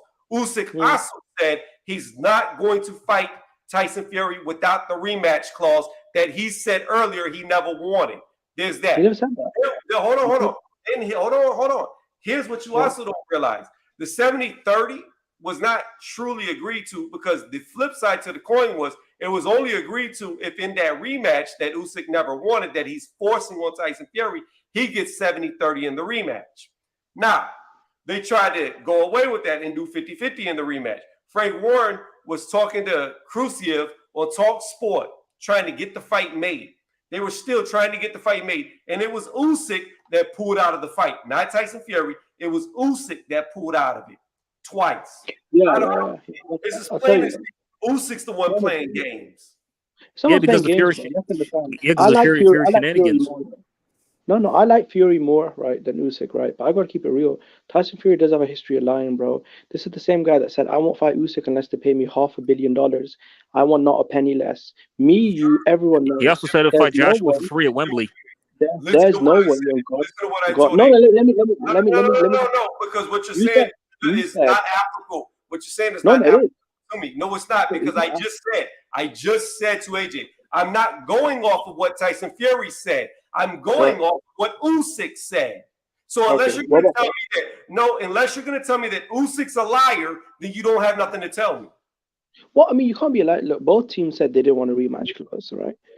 So I don't know who to believe. Usyk said he's walking away because apparently Fury's side have been playing games for 9 months and it's mandatory There's only so many times you can store your mandatory, bro. Unless you got a unification in line, the WBA aren't just gonna say, "Hey, you know what, bro? Go. You and Fury can, have a dick measuring contest for 9 months." Come on, that's just not how it works, bro. You got to be a little realistic.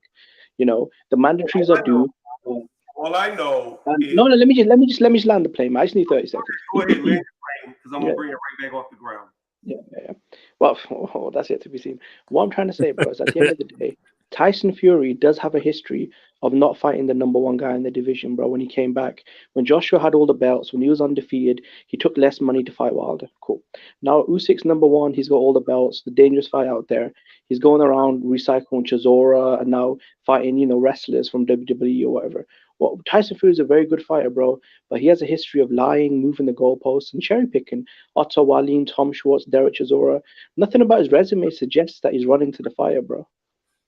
Okay, first and foremost, Tyson Fury beat the most dominant heavyweight champion since Since his comeback. No. Since his comeback. No. Tyson Fury. I don't even know who you would have to go back in time to since Klitschko. Klitschko was the most dominant fighter since. I don't even know how. Yep, then he ducked the rematch. Keep going. Hold on.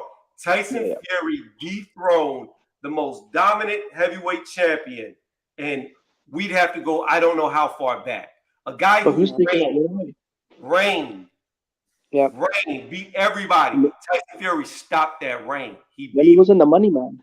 When he wasn't the money man, right? When he was an undercard fighter. It doesn't matter whether he's the money man. Hold on, Jimmy. It doesn't matter. It does not matter if he was the money man or not. And you can feel however you want to feel about Deontay Wilder, okay? And we're going to find out very soon who's better, Deontay Wilder or Anthony Joshua, because as long as Anthony Joshua doesn't fuck up and lose again, then he's going to be fighting Deontay Wilder at the end of the year in Saudi Arabia. So we're going to find out real fast who the better fighter is. But then, not only did Tyson Fury stop one of the longest reigning champions in the history of the heavyweight division, he goes on to beat another reigning champion in Deontay Wilder, regardless of how you feel. Now, you have to look at it like this.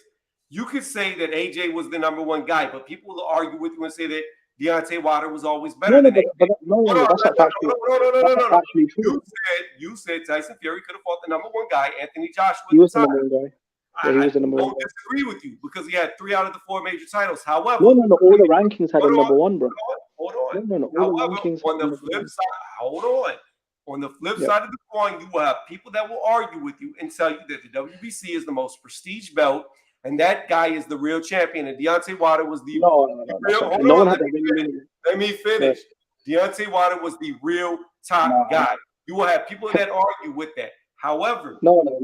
They're not honest though. They're dishonest pieces of shit. Because everyone knows beating Bermain Stavern for a vacant title doesn't mean anything. However, here's what you have to keep in mind. When Tyson Fury has the option of fighting for the WBC title or fighting for his 3 belts that he won from Klitschko, not vacated titles like AJ won, his 3 belts that he had to relinquish when he went away from boxing, when he's looking at, do I win my 3 belts back or do I go get the 1 belt I never won, the WBC? I'm going to go get the 1 belt I never won, the WBC. Well, his father, according to you, disagrees with you. He said they went after the Wilder fight because Wilder was one-dimensional and a lot easier than AJ. Yeah, and his father also said that, they were cherry-picking Tyson Fury because he was at his worst. So, I don't really... Tyson Fury also said the same thing about Wilder. He said he cherry-picked him too. Right. They thought he was weak. But now we're going to go off the validity of the Furies when we just... No, but we look, listen, Tony, me and you both... Now you're going to go off the validity of the Furies when you just established that they're liars.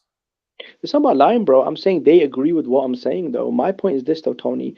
Outside of a group of Wilder dick suckers, right, online, right, we know who they were. No one in their right mind thought Deontay Wilder had more hardware, strength of resume. There wasn't a respected media outlet on God's green earth that had Deontay Wilder ranked ahead of Anthony Joshua. Nobody. From ESPN to the Ring Magazine to Transnational to World Boxing News, whatever, the Ring Magazine, Box Rec, whatever basic universal neutral metric you wanted to use, no one had it.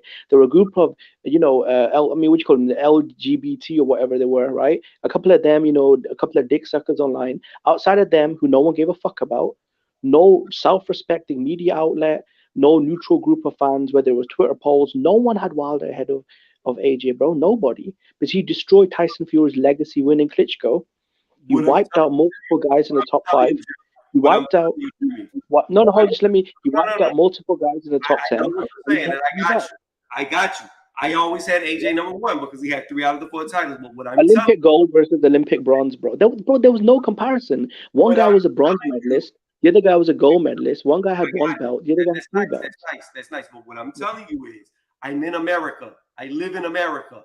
And I can tell you this right now, not just online, but in real life. Way before AJ lost, when he was a reigning champion, way before Deontay Wilder lost, and he was a reigning champion, most of the people in America always believed that Deontay Wilder would knock AJ the fuck out. I'm telling you that right now as somebody in America. 3,000. But boy, where were these fans, bro, when they was giving away free tickets at gas stations to his fights? This motherfucker couldn't sell out a 5,000 seat venue in the hometown. Pause.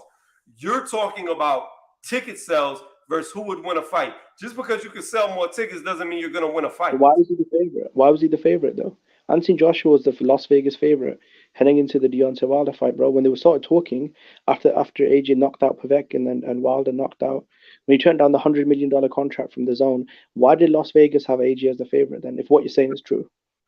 Well, first off, they never fought. The fight never got made, so we never really saw it. When they were negotiating. No. Until the fight is actually made, you don't really see what the bookies are putting on it. So no. They do put early odds. No. There's no betting favor because how do you bet on something that's not there to bet for?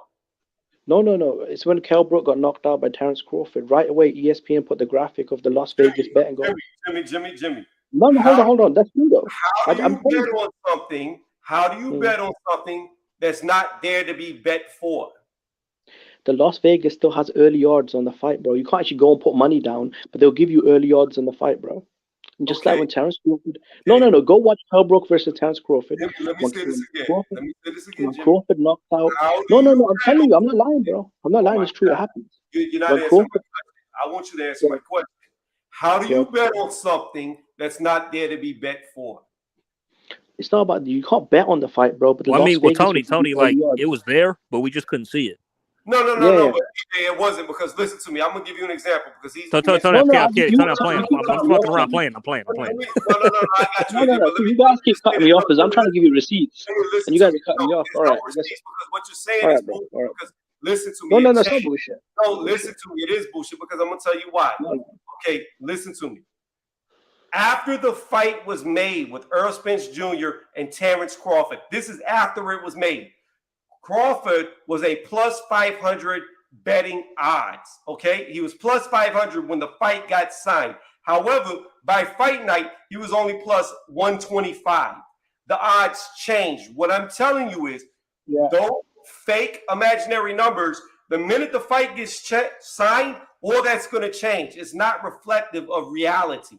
What were the odds? Hold on. So let me just, before anyone cuts me off, because I know people don't like receipts or proof, right? Apparently, a lot of people are allergic to that. What I'm trying to say, when Terence Crawford blitzed Kell Brook, ESPN straight away put the Las Vegas odds on the screen. The early odds, look, just because you put on early odds doesn't mean I can go and bet on the fight. It just gives you the bookmakers in Las Vegas have set the early odds for Crawford versus Spence. This was 4 years ago. The fight happened last week. I'm not saying that. You guys aren't listening. Okay, I'm not saying Jimmy, listen to me. Jimmy. Hey, I'm not saying nothing about guys. Hold on, AJ. This is perfect. What were the odds? No. You made a slick comment. I had to check. No. I haven't said anything for the past 5 minutes. So what are you saying me for? Like, no. You said they were imaginary. No. You said they were imaginary and we couldn't see it. So dude, it was a joke. I was playing. Okay. No. Let's go with receipts. Jimmy, what were the odds 4 years ago? Because you're about to prove my point. You just killed yourself. So what were the odds 4 years ago? For Crawford and Spence? Yeah, what was it 4 years ago? Oh, when he fought Kell Brook, I think that was about 3 years ago, and Crawford was the favorite. What were the odds? The receipts. Tell me the receipts that you said you had. What were the early odds? I don't know. I think he was like a plus 250. He was a plus 250. Minus 250. No. Who was a minus 250? Crawford. Okay, so Crawford was a minus 250. You proved my point, and you don't even fucking know it. So before the fight was made, Earl Spence was a plus whatever. Terence Crawford was a negative 250. When the No. He was a favorite. You're not listening. He was the favorite. So if you put money on him, so if you Errol was the plus, right? So if you put money on Errol, you get the bigger money back because he's the underdog. That's how it works. No, it's the other way around. Then he would have been plus 250, which means you have to put $250 plus to make $1 back. It takes $250 to make $1. If you're No. If you put $100, you're no, it's negative. basically $100. Hold on, I'll drop the link in the private chat. Hold on, let me find the video again. What I'm telling you, Jimmy, is this is what I'm telling you. He was a slight favorite, though. He was a slight favorite. When the fight got signed, Terrence Crawford was a plus 500 betting favorite. So what you're about to show me only proves my point that he's a favorite, bro. So what are you talking about? I already said that. He was the favorite. Listen, instead of talking, just listen, and maybe you'll understand. When you're saying that this imaginary fight that never happened was allegedly going to happen, the hypothetical fight between Earl Spence Jr. and Terrence Crawford 3 years ago, the odds for Terrence Crawford was a negative 250. That's what you said. However, in reality, when the fight was made, those odds completely shifted and changed. Terrence Crawford went up plus 750 points because he was a plus 500 when it was signed. So what I'm trying to tell you, what I was telling you from the beginning, you don't even understand how you shot yourself in the foot, is these hypothetical numbers don't mean anything because when the fight gets signed, the numbers fucking change. No. You don't understand what I'm saying to you, bro. You said that you can't before the fight. No, you just said you don't change what you said. You said before the fights they never put the odds out before the fight's officially announced. I said that's a lie. Odds get put out all the time. AJ, will you please? I'm about to go talk to my wall and just name it Jimmy because that's what I feel like I'm doing. Wait, so what you're saying? The fight has to be announced before early odds come out. Come on, bro. Like, have you ever gambled? Like, what are you talking about? Early odds come out all the time. What I'm telling you is those on an imaginary fight that has not been signed, those odds are not real. They don't mean anything. They mean absolutely nothing because the minute this fight gets signed, those odds are going to change so dramatically that it's not going to be reflective of what they were before. That's what you don't understand. It takes 5 years. Yeah, if it takes 5 years, yeah. God, it wouldn't matter if it took 30 days. It's going to change. No, it might go up and down, bro, but whoever's the favorite will remain the favorite. Like, come on. You're not going to go from the favorite to the underdog. Oh, Crawford was a favorite. AJ, what else is there to talk about? Let's move on from this because this is just... Yeah, no problem. No problem. What else is going on? What else we got going on? So we got Navarrete versus Valdez this weekend. Who you got, man? I don't know. Like, to me, Oscar Valdez has not looked good since he's been pulled off his herbal tea. I believe he lost. I agree with that.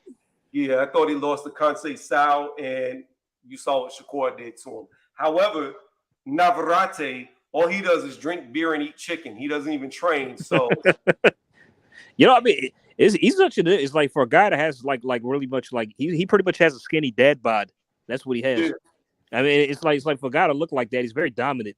I mean, but then again, he hasn't really been looking that good either lately. The Liam Wilson fight, right? The fight before that, the Bias fight, where he, I think was losing. He got lucky with the lucky shot. Yeah. So I don't know, man. It's just hard to call, man. It really is. He was losing both of those fights, so he started getting the knockdowns and the knockout. Like he was losing, and that's the thing. He admits that he doesn't even train. Wow, did he say that? Yes, he drinks beer and eats chicken. Oh God, I might have to go with Oscar then in that case. So. No, no, Tony's right though. I will agree with Tony here. I actually can't remember the last time Valdez looked good. He looked like garbage against Constantine. I think the Burchell fight. That's the last time. Yeah, but I mean, what version of Burchell was that? He got knocked out. No, I'm saying like where he looked. I'm saying where he looked good. I mean, that's when he looked good. Yes, I mean, but then we're finding out about all this, stuff about Burchell after the fact. But so. I mean, I haven't watched the Lopez fight. I just saw the highlights, but from what I heard. Yeah, he languished. I think he won, but it wasn't really an exciting fight, if I'm being honest. So ever since he got off that green tea, I mean, even on the green tea, this guy went life and death with a washed-up Scott Quigg. I mean, Oscar Valdez is an okay fighter, but he's never been anything special, man. Oscar Valdez is no different than Canelo. Once he got caught on that extracurricular, he hasn't been the same. So You know, I don't know, but Danny Jacobs and Kovalev and Billy Joe and Callum Smith would disagree with you before I those dudes. I think Canelo's gas tank would disagree with you because ever since he got caught on that steak, he's been talking about I just get tired. I don't know why. I'm tired.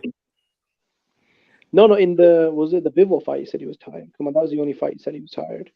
No. Before that, he started the vegan diet. So I think he was but then, maybe it's the vegan diet. It might maybe. be. I just need some clenbuterol in my steak, and then I'd be good. Isn't it funny though? Tony would criticize Canelo for fighting Charlo, but he's okay with Fury fighting Ngannou, and it's like it's crazy, man. The way the world works. At least Fury. I don't think. You know what's crazy? AJ can attest to this. You know what's crazy, Jimmy? Before you got here, I was saying that Canelo should fight Jake Paul. Oh come on! I don't see that fucking. No, that's true. He did say that. He did. Yeah, but I don't want to see that fucking garbage, man. WWE exists for a reason. We don't need more of it in boxing, man. It's already a WWE. Jimmy, let me tell you something. After these fighters are done, they're retired. You're not going to send them any money. You're not going to help them. If they got any type of disabilities, you're not going to be there to open up a door for them. I'm helping them now. No, see, that's disrespectful. No, listen to what I'm telling you, Jimmy. Who makes the millionaire? Just listen to what I'm telling you. Listen to what I'm telling you. So if it's a sideshow, a carnival, if it's a money fight, I'm all about the fighters doing a money fight. I don't care about a one-off. Yeah, Tyson Fury go fight Ngannou. You know why? Because your golden child, AJ, wanted to fight. Eddie Hearn was talking about trying to make the fight. Deontay Wilder wanted to fight. So, AJ didn't want the fight. No, hold on. AJ told IFL TV, if I want the Ngannou fight, it would have happened. I didn't want that fight. AJ came out and said, you're full of shit because Eddie Hearn admitted that he was trying to make the fight. He was trying, but AJ turned it down. No, he did not. No, he did not. What happened was Frank Warren won. He got him first. I don't think he won, bro. No, I mean, totally like that is true. Like AJ said, he didn't want it, but Eddie did try to make it for him. I get it. You're a Fury fan, bro. I get it, bro. But you don't have to make stuff up. It's not. No, it's not because Eddie Hearn was over there trying to justify it, talking about, well, it's different for AJ to fight Ngannou whenever I was trying to get the fight for him because he wasn't a champion. He's a loser, bro. He was coming off some losses, so it's different. He deserved the fight with Tyson Fury. He's the champion. He shouldn't fight Ngannou. No, here's the fact of the matter. Ngannou looked at AJ, and he looked at Fury, and he looked at Wilder, and he said, I think I can make the most money with Fury. I'm going to fight Fury. I mean, Ngannou came out and said he's very interested in fighting Anthony Joshua. Anthony Joshua has never made a statement saying he wants to fight Ngannou, bro. Eddie Hearn said it. But the only time AJ has ever spoken about it was he said he's not doing that type of thing right now in his career. He's a real fighter, and he wants to fight real boxers. So, yeah. Well, you could believe all the bullshit you want. I don't. Well, it's not bullshit, bro. It's not about bullshit. Tyson Fury. I know for a fact with the amount of tickets that are going to sell for this fight, all them fighters would have fought Ngannou. Whoever Ngannou decided to go with would have fought him. The other ones, they can say whatever they want after the fact, but the fact of the matter is, all of them would have fought Ngannou for that money. He's gonna get paid more money. No, but he's gonna get paid more money. Tony, you buying it? No, he's getting paid more money to fight Deontay Wilder. No, baby. I'm telling you, you buying the for you gonna watch? Or? I mean, I'll probably go over to a friend's house who bought it because I already know. I actually might throw a if enough of my casual friends are interested, I might buy it.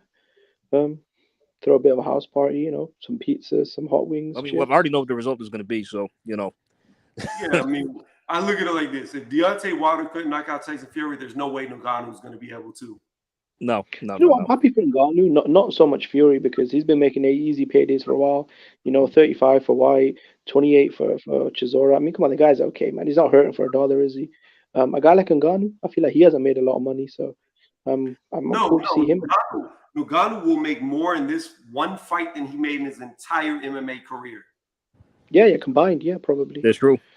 Yeah, so that's why I'm more happy for Ngannou than Fury because I know Fury's got a cash fight with AJ. He's got a cash fight with Usyk. Joyce maybe, that's a big fight. He's been making easy paydays from Wilder to Whyte to Chisora. So, I mean, he's a guy. I know Frank Warren is praying on his hands and knees that Dubois wins at the end of the month. So, I mean, you know what though? I'm not gonna lie. I am going to go around YouTube Hold on 1 second. My computer's fucking up. What the fuck? What the fuck? Sounds like a doorbell. Yeah, I know. Hold on. There we go. You got a window. I am going to laugh. I am going to laugh because I'm going to tell you this right now. I think Usyk wins, but I do not believe it is beyond the possibilities that Triple D beats him because the blueprint to beat Usyk's already out there. Like I've told Jimmy this many times because Jimmy didn't like that. Oh, Fury was going to fight Chisora. It's a joke of a fight, but here's the fact of the matter: Chisora beat Usyk for the first 5 rounds. I'd say 4, maybe 3. So listen, me personally, he was beating the brakes. Chisora did better against Usyk than AJ did in both fights. yeah, he did. He did. No, I wouldn't say the second fight because in the second fight, AJ actually rocked him badly to the point where Usyk had to run and hold. I mean, that was just 1 round. That was only the round. AJ in the second fight, AJ landed less than he did in the first fight, and he threw less punches. He did Wasn't better. that a split decision? I don't care what anybody says. In my opinion, AJ did better in the first fight than he did in the second fight against Usyk. But one judge had to win it. You know what? I'm to change. I'm to change my name. Proves what I say is true. The CompuBox proves it. So I'm not going to argue about it. The real empirical statistics are in my favor of which fight he did better in. And the thing about it is this: Usyk could very well get his ass whooped if Daniel Dubois just grabs him and beats him. Well, how highly do you rate Otto Wallin, right? A southpaw with a bit of mobility. Most people consider him a piece of garbage. But how highly do you rate him? He'll beat AJ. He'll beat AJ. No. Well, I mean, the last time they met, AJ knocked him out cold in 1 round in the Olympics. But what I'm saying to you is, how highly do you rate Otto Wallin? He'll beat AJ. No, I'm saying how highly. Okay, I guess, Tony, you just don't have any faith in Joshua no more, do you? I'm saying how highly. How high? Because he was a southpaw with a bit of mobility, and he made Fury leave the ring like a bloody clown. You know, Steve Cunningham dropped Fury twice, make him do the chicken dance. Fury had to actually even stop boxing him. He had to go and maul him. And these guys are complete garbage compared to Usyk, right? Is it fair to say? Steve Cunningham got knocked out in the 7th round. But what I'm saying is, heading into that round, right, he gave Fury a complete nightmare. Tyson Fury has never fought that style again. He's never fought a dude that small. Let me replay what I just said. Reverse. Steve Cunningham got knocked out in the 7th round. And he's garbage, though. So if a guy who's garbage like Cunningham can give him hell, why can't an elite fighter give him? Reverse what I just said. Steve Cunningham got knocked out in the 7th round. What's that got to do with Usyk, though? You're talking about a guy who barely made it through half the fight before he got slept. Are we no, but you keep hyping up a Chisora, a guy that's lost his last 10 fights. Like, I'm not hyping up Chisora at all. What I'm saying is Chisora did better against Usyk than AJ did. That's all I'm saying. Yeah, the first fight, I'd agree. I mean, the second fight wasn't a split decision based off facts and statistics and data. That was no split decision. Wow, hey, one judge had a win. I don't care what that paid judge had. I don't care. Nah, I had Usyk winning the rematch 8-4. That's what I had. I had it 7-5. I had it 7-5 the rematch. Hey man, if you want to give him another round, I mean, look. At the end of the day, one judge had AJ winning. I mean, one of those rounds was swing rounds. I mean, if you want to give it to Joshua, no complaints here. But I still had Usyk winning the second fight, though. But it was closer. What about you, Tony? The whole world had it. Outside of Tony, the whole world had that fight much closer. But apparently, CompuBox, Tony doesn't even watch the fights. He just goes off the CompuBox stats. No, I clearly watched the fights, and I clearly saw Usyk walk out of that ring like he hadn't even been in a fight. I don't even know if he had a bruise on his face in the second fight, but I know in the first fight, it looked like he was in a car wreck. That's what I do know. When he did the chicken dance, he didn't have a bruise on his face when he was doing the chicken dance in the 9th round. I'm just telling you. I know what Usyk looked like after the first fight, and I know what he looked like after the second fight. And that's true. Yeah, he had less damage in the rematch than he did in the first. That's true. Okay, so was he praying to God in the first fight? Was at the end of the 9th round in the rematch, he was looking up to the sky and praying to God to survive the fight. I mean, okay, all right, if that's doing that. I don't know. Wait. What are we arguing about? I got lost. I don't know what. Jimmy just likes to argue. That's all it is. He just likes. No, Tony's saying that AJ did better in the first Usyk fight than the rematch, and I don't remember Usyk begging. In my opinion, he did better. He did better in the first one than he did in the second one. In the second one, he looked like he was scared to engage. In the second one, he came with the same exact game plan. I'm going to outbox the boxer, and he got significantly outboxed. I don't care how much Eddie Hearn paid a ringside judge, allegedly, to give AJ the scorecard. I watched Canelo against Mayweather get a scorecard in his favor, even though he lost every single fucking round. So I don't really care about that. What I care about is what I saw. You think Mayweather won the last 2 rounds against Canelo, even though he was on his bike running? I mean, I thought he clearly lost. Bro, he wasn't running that whole fight. He stood and traded with Canelo in the pocket several times. Jimmy, let me ask you a question, Jimmy. How do you want to fight if you can't land a punch? Did you say you didn't ask me?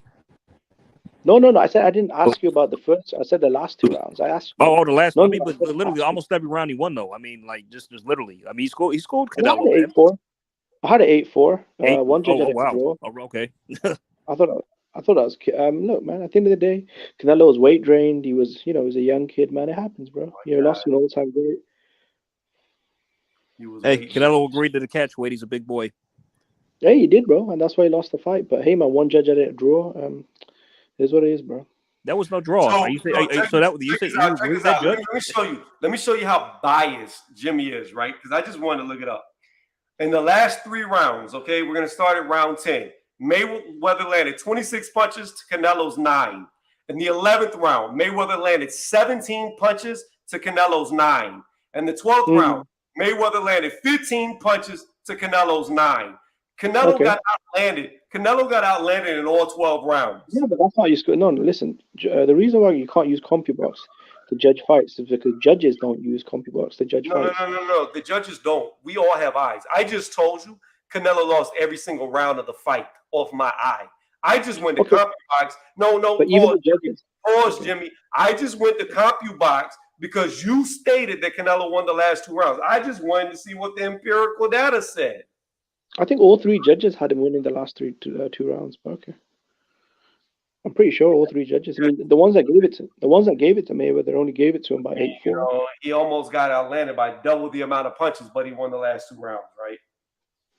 Well, I mean, Mayweather spent his entire the last one. Tony, question. What's up? Haney Prograis, who you got? I mean, as bad as Prograis looked in his last fight, I don't know. If the Prograis shows up that fought Zepeda, Haney will get knocked the fuck out. But I agree. I say it makes the fight a lot closer based on his last performance. I still like if I present 55-45 Prograis. That's how I do it. Listen, I think it's a great fight. See, listen, I like Devin Haney. He went to Australia to fight Kambosos twice. When everyone told him that it was a piece of shit deal, and he should, stay on the zone and make easy money, he said no. He fought for legacy. He fought Lomachenko, and regardless of what we felt happened, he got in the ring and he put on a great show. And now he's fighting Prograis. I got a question, Jimmy. Yeah. My question for you is: how is it a piece of shit deal if you get paid your highest career pay in both fights? No, he got paid his highest paid in the second fight. In the first fight, I'm pretty sure he didn't. In both fights, he made more money than he ever made in his career. In both fights. We'll talk, Tony, if I could just interject real quick. Jimmy, do you probably just mean that like the deal was a piece of shit because he had to go to Australia 2 times? Is that what you mean? No. I mean, he got paid $2.5 million for the first fight, even though against Jorge Linares and Jojo Diaz, he was guaranteed over $3 million. So mathematically, he got paid less money for undisputed compared to a title defense. So isn't that crazy, though? You take less money for the biggest fight of your career for all the marbles. He got more than that. I thought he got more than that, didn't he? I mean, I heard it was 2.5 million. I mean, that's what I read from the reports, but maybe it was more. But I'm saying with Shakur, he wasn't willing to walk that fire. When he was offered a deal where he had to play B-side, Shakur said, fuck that. I don't want to fight you for 25%. It is what it is, What do you guys think about that, Shakur? That's Shakur's problem. I mean, honestly, it's like I think if I was confident I could beat a guy and I already got a lot of money, I'm going to whoop your ass, take these belts, then what I get paid is what I get paid. Then I'll make big paydays afterwards. Check this out. Check this out, Jimmy. I'm reading right here on sportslens.com. Haney is believed to have earned somewhere in the region of $8.5 million in the first fight against George Kambosos, and the second fight is believed that he made a lucrative $9.2 million. So $8.5 million is less than $3 million? How much did George get? I didn't know that. Does it say how much Okay, George got? actually, I didn't know that. Hey, 10 Tony, million. Tony, you're right. I'm Yeah, wrong. okay. Oh shit, that's not much of a difference then. Wow. Okay. Okay, so you know what? I'm wrong though, because someone told me you got paid $2 million though. Wasn't it the box? I thought it was a box. According to sportslens.com, that's what he made. 8 point whatever I said, and then 9.2 in the second one. All right, Yeah, so based cool. off that alone and Shakur's paydays, that fight don't happen for a while. No, I know in the rematch, it was either Fight Hub or Boxing Voice. I think it was a Boxing Voice. Shit out of Haney. That won't even be competitive. Right, I know, like you said, that's what I'm saying. If I was Shakur, I just would have taken that shit, beat his ass, Well, took why the do you belt, think he's and got on with it. No, AJ. Shakur did take the fight. Oh, yes, he did. So what Shakur did not do was take the 20% that he was offered, but what Shakur did do was make, I think it was the WBO and the WBC mandate the fight, and then Devin went up. Ah, okay. No, so he just went to that. Yeah, that's truck. I remember. Yeah, he just wouldn't take the. He'd accept the split, 25% is a mandatory. I mean, but Tony, let me ask you, like, if you were Shakur, would you have just taken that split? It depends. It depends. That's the WBC. I would say if I could force him to fight me by mandatory and I'm going to get paid more money, then no, I'm not going to take the split. I just enact what he did. I would activate the mandatory and fight him for more money. But Tony, the 25% is a standard guideline split between the WBC champion and the mandatory, number one contender though. So what he offered him was, pretty standard. I don't know. All I know is me personally, if I can mandate a fight to where you have to fight me and I get paid more by me being mandated to fight you than I do you offering me 20%, I'm gonna make you be mandated. 25, bro. Well, I mean, that worked out good though, didn't it? Because the other dude moved on to a better offer. So, Well, yeah, I mean, we don't know if it's a better offer because let me tell you this right now. If Haney goes up there and gets his ass knocked the fuck out, it wasn't a better offer. Well, Tony, if you were Devin Haney, let's say you've already become undisputed champion at lightweight, you defended your belts, you made a shit ton of money. Would you not rather want to move up and become a 2-division champion? I think for your legacy. I would. No, Jimmy. So I've been saying that Haney should move up in weight. If he was not going, the only reason why Haney should stay at 135 is if he was doing the rematch with Lomachenko. Outside of Lomachenko rematch, I don't think he should be at 135. I think he's too big for 135. I think for the last two fights, he's looked horrible on the scale at 135. And I don't want to see a fighter lose because he's weight trained. So I think it's more than enough time for him to move up. You've already went there. You conquered the division. You got a gifted win that you lost. But move on. Thank you. I thought I was the only one. Jeez. That's it, Tony. I jumped on here to ask you this though. This is the reason why I really came on here. Apparently, it's almost finalized. David Benavidez versus Demetrius Andrade. What do you think of that fight? What do you guys think of that fight? Oh, we talked about it earlier. We talked about it earlier, yeah. So. Oh, okay. Who you guys got winning? Well, I agree with Tony. He said that it's pretty foolish for either guy to take that fight when they're on the verge of fighting Canelo. And I can't help but agree. I mean, it'd still be interesting. I still watch it, but it's like, it'd be kind of foolish for both to take a fight at that stage. Oh, so Tony doesn't want his big bad boogeymen to fight each other. Okay, bro. So Mr. Cleanup, not at all, Jimmy, because you know what? Canelo already showed that he was a duck because Canelo said, why don't you all fight each other? So Benavidez went there and beat Plant. And then what did Canelo do? Goes and runs and fights 154-pound He never said fight each other. No, but they're not done fighting each other, though, did he? He never said just fight one guy, fight my leftover. He said fight each other. And when the guy that, wins the little mini tournament, I'll come fight. You said out your mouth, if he did not fight Benavidez or Bivol in a rematch, you would call a duck. Your boy that's a duck, he's fighting a 154-pound fighter, and I hope he gets his ass whooped. What happened with Chris Mannix? See, you're ducking. No, you're ducking. You're ducking. You're ducking me right now because I brought up a fact. Chris Mannix went on ESPN and said the PBC did not want Canelo Benavidez the pay-per-view this year. They wanted to build it up into a bigger event so they could get paid more money next year. So when Canelo got to PBC, he was only offered the two Charlos. And out of the two Charlos, bro, everyone knows the younger Charlos are better. I don't believe anything Mannix says. Just like Oppinger, I don't believe a lot of what he says because they've been proven time and time again to have misinformation. Their facts have been off numerous times. Their Twitter tweets it's been a recurring theme that they're wrong on a lot of shit. Yes, they've gotten things right, but they've got just as much wrong as they've got right. And I'm not going to trust a person who's 50-50. I'm just not going to do it. Okay, but then you can believe no, it's not that. Because here's what I do know, Jimmy. You told me at the same time that Benavidez was going to fight Morrell. That's what was happening. That's why it wasn't going to be Canelo. Yes, you did. We would have to go back. No. I'm telling you, I did. I did. Yes, you did, and you were wrong about that. I wasn't wrong about it. Wrong about it because that Morrell and Benavidez fight was never a thing. Is it my fault though? Samson Lukowitz is a liar though. Is it my fault that Benavidez' promoter is a known liar? Yes, that's why I don't trust that team anymore. It is your fault. It is my fault. Why it's your fault? So when the promoter, to me, I'm telling you why. Yeah. It's your fault because you believe these people like you believe Mannix. I believe it's your fault for being. I believe the sports promoter. So hold on.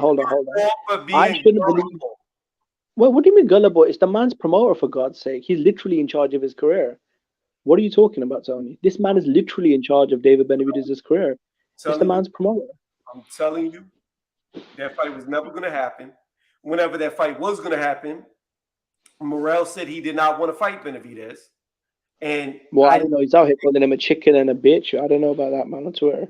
I mean, I don't know. That's all I need to know. Like, it's not going to happen. That fight's not going to happen. I think it's very stupid for Benavidez or Andrade to fight each other. I think. Also, Canelo to play Mr. Cleanup. I got you, bro. I think they should both. I think they should both fight somebody else, and then Canelo has to be forced to fight both of them. Oh, so Canelo has to play Mr. Cleanup. Okay, bro, I got you. No, so they don't have to do anything, but Canelo has to play Mr. Cleanup. The one that's been running like the little chicken in the backyard, and it's been Benavidez. Are you hearing this, AJ? Look at this double standards. Look at these double standards. These guys don't have to duck, bro. These guys don't have to bust the grape. Hey, me personally, I don't give a shit who Canelo fights. Honestly, he's on the verge of retirement, in my opinion. So Tony is such a bro. This guy is such a Canelo hater. This guy is such a Canelo hater, bro. Hold on, Jimmy. Hold on. Let him. Hold on, Jimmy. Hold on. Go ahead, Tony. What's up? I'm telling you right now. I am going to do for the first time ever. I'm going to do video editing and a compilation of Canelo getting knocked the fuck out if he loses. What is if he gets knocked out? Yeah. So. I am going to. I mean, but Tony, matter of fact, I don't want a subject. Let me, just came back to my mind. It's like, what happened to that Spence Crawford video that you did to prove that Bud was ducking?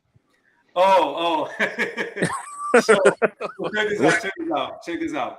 I did it. I made it. It was funny. It was hilarious. It was a Was it a trolling type thing, or? Yeah, it was April Fool's. It was April Fool's. Oh, okay, got it. Not because I was looking forward to this. I can't wait to watch this shit. Listen, I got Jimmy got all his predictions right this year. I sent it to somebody. Like, I recorded all the audio. They were supposed to put all the animations over it, and it never got made. Okay, all right, for sure. So it was like a joke type thing, more or less. Yeah, let me see if I still have the script. Hold on. Let me look. But Tony, I feel like as a boxing fan, you're not even being fair, bro. You're saying Canelo literally has to play Mr. Cleanup, get the mop, the shovel, and the brush, and these motherfuckers shouldn't bust the grape. They should keep fighting bombs and basically wait for retirement. Jimmy. All right, Jimmy, calm down. No. What I'm saying is Canelo has ran from Andrade in 3 weight classes. In your opinion. And what I'm saying is he's now running from David Benavidez, who's the real WBC champion. That's what I'm saying. Okay. I mean, but do you still think that Andrade wins at this stage if he was to fight him next? I think he beats him. I think he beats him today, and I think he beats him 8 years ago. Right. The Andrade that got dropped by DeMond Nicholson? It doesn't matter. Nicholson is much taller. I'm sorry. No, Nicholson is much taller than Canelo to where he'll actually be able to hit Andrade. What about Liam Williams? What about Liam Williams, bro? When he went live from that. No different. Canelo's going to look like Andrade's going to make Canelo look like he's in a ring with Beevil. It's going to look no fucking different. Well, Tony, another one of your predictions. With your prediction record. With your track record, Tony. What? Tony, with your track record, mate. I'm saying with your track record, you should not be giving predictions, bro. Okay. Jimmy, listen, I've got all the big fights right. Listen, how many times have I come on your videos and said Jimmy strikes again? I've been getting all the big fights right, bro. To a T as well. I told you. Crawford only have on 2 videos. I have you doing that. But Jimmy, here's the thing about it, Jimmy. Yeah. You don't make videos. No. Pause. Yeah. I have caught you being wrong. You have argued with me about fights to where your fighter has lost. And because I've got a couple wrong this year, finally, now all of a sudden my picks are bad. Even though for another person, I went and added up all my shit. I literally spent my time wasting my time. It was probably like 30, 40 minutes I wasted of my time going through my videos to do just the last year and a half. And I've gotten 38 right and 7 wrong. If you do the ratio of that, that's 85% of my predictions are right. And the difference in me and you is I don't pretend and claim that I get them all right. I make videos, put them up in this. No. I never said I get them all right. Tony, question. Is Rolly versus Tank one of those wrong ones? Who'd you pick for Tony Harrison? Is that one? That's one of the. You included that one of the wrong ones, right? I don't know if we call that because I said I was trolling from the beginning. Like no, you didn't. I did. No, Tony, who did you pick for Tony Harrison? We have to go back. I don't know. We got to go back. That's what I'm saying. I can't imagine. Like, did you say? I'll take it. I'll take it as one wrong. Like I don't. No, you don't have to. I'm just messing around. But yeah, I'm just kidding. I mean, I'll take it. I'll take it. I mean, but when you said that, I'm like, nah, man, you got to be playing, man. Rolly was outboxing the shit out of Tank. I had him up. I had him up at the time of the stoppage. Can you believe that? Oh, I can believe it. I was watching. He was up on my card. That was hilarious. I was laughing. I'm like, dude, this idiot getting through with this jab right now. That's what's hilarious. Yeah, like, Tony, who'd you have, Tony Harrison or Tim Tszyu? Who'd you have winning? I had Tim Tszyu. All right, yeah, me too. Okay, let me see. Benavidez plan. I think we both picked Benavidez, right? No, you said you thought I did not pick that. Yes, no, I did not pick that. No, I didn't. Yes, you did. I've got the no. Listen, I've got the proof right here. I'll give you the proof. I'll give you the proof right now. No. You and was it? I always get them mixed up because their voice sounds exactly the fucking same. It was either you and LT or you and Puro were going back and forth with me about picking Benavidez over Plant over on Black and Brown's channel. I can't remember Puro or LT, but y'all both were picking. Listen, you can ask TY. No, bro. No, listen. I know who you pick. I know who you pick. You won't even let me give receipts now. Listen, if you go to Lost Art of Boxing, before the night before the fight, they did a final prediction video. We told before the night. Okay, so after you spoke with me, you changed your opinion. That's what you're telling me. Listen, that was a 50-50 fight, and I said to you, I've always said that was and it was a 50-50 fight. 7-5 Benavidez. It really was. 7-5. It was 7-5 Benavidez. It wasn't a 50-50. But well, 7-5 though, wasn't it? How'd you score it? I did 7-5. I had it 8-4, I think, if I remember correctly. Well, it's only around, right? So me, I always said that was 50-50, but when it came to crunch time, I picked Benavidez in a close points win. You can ask Q the God, a lost art of boxing. You can ask Kazi. Okay, so here's the thing. I remember. So check this shit out. Like you tried to talk shit about me. Talking to you about Fulton beating Inouye, right? I said Fulton would beat Inouye when me and you were talking. And was it Puro or LT? I don't know. You had another one of them with you, or no? Yeah, but I defended you. Come on, Tony. I defended you. Who was it with you? It was you and somebody else. Was it 150? I think I defended you. Listen. The rules last channel. I defended you. No. Did I not defend you? No. Pause. So me and you went back and forth. I picked Fulton. And then all them excuses came out, and I did a live, and I changed it to Inouye. In fact, I think you even made the comment that, you would get them all right if you made predictions after the fight, even though mine was before the fight. So now what you're trying to tell me is you did the exact same thing I did. Exact same thing. But yet, no, it's not the same. No. Because me and you went back and forth about you picking Plant to win. Now you're telling me the night before the fight, you changed it after we talked. No, that's not what I said. I said I always had it 50-50. I went back and forth. But the night before the fight, I made my final choice, which was Benavidez. You came out. Listen, you've been bragging that Fulton was going to win for months. You never said it was 50-50. You never went back and forth. I mean, come on. Jimmy, why don't you go watch my live that I did and I break down? And the fight played out exactly how I broke it down. And no, hold on, Tony. When the OD was attacking you, what didn't I step in and say, look, Tony's telling the truth. He did do a live last minute before the fight and changed his mind. I defended you. So I don't know why you're coming after me. I actually stuck up for you, It wasn't me you got into a debate with. That was 150. You guys got into a heated argument. I never argued with you. Right. I got you. Yeah. I just said I thought it was 150. I couldn't remember who the other person was.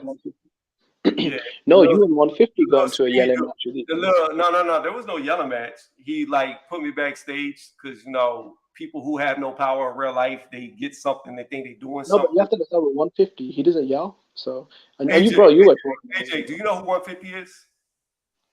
I do. Yeah, I know who 150 is. Yeah. Have you ever seen his boxing videos? No, I know. I've been on his channel for. I mean, I can't say I have. Honestly, no. Just go check it out. Go check it out, and you'll see what I mean by people with no power in real life. They do shit like that. Okay. Yeah, but come on, he wasn't looking for. Listen, he wasn't looking for a beef though, was he? He'd been trying to talk for 10 minutes. And you were cussing it like, come on, bro, you were cussing him out. I didn't say one cuss word at all, and in fact, no, he kept talking over me. In fact, he talked over me numerous times, and I got fed up with being talked over, and I just kept talking. So that's what happened. If you go and say, like, we could go back and watch it, because Jimmy, sometimes I'd be thinking that you smoke a lot of weed because your memory is not all there. I do smoke a lot. Clearly you do, because you seem like you have Alzheimer's, like you don't remember things. So I don't know about that, bro. Maybe you should go back and listen to it, and maybe you should go back and replay it. But at the end of the day, Buddy put me backstage. Like, that means something, because I guess on another channel that's not even his, he's got moderator rights. I don't know what the fuck it is. But again, when people who have no power are given a little bit of power, they don't know how to act.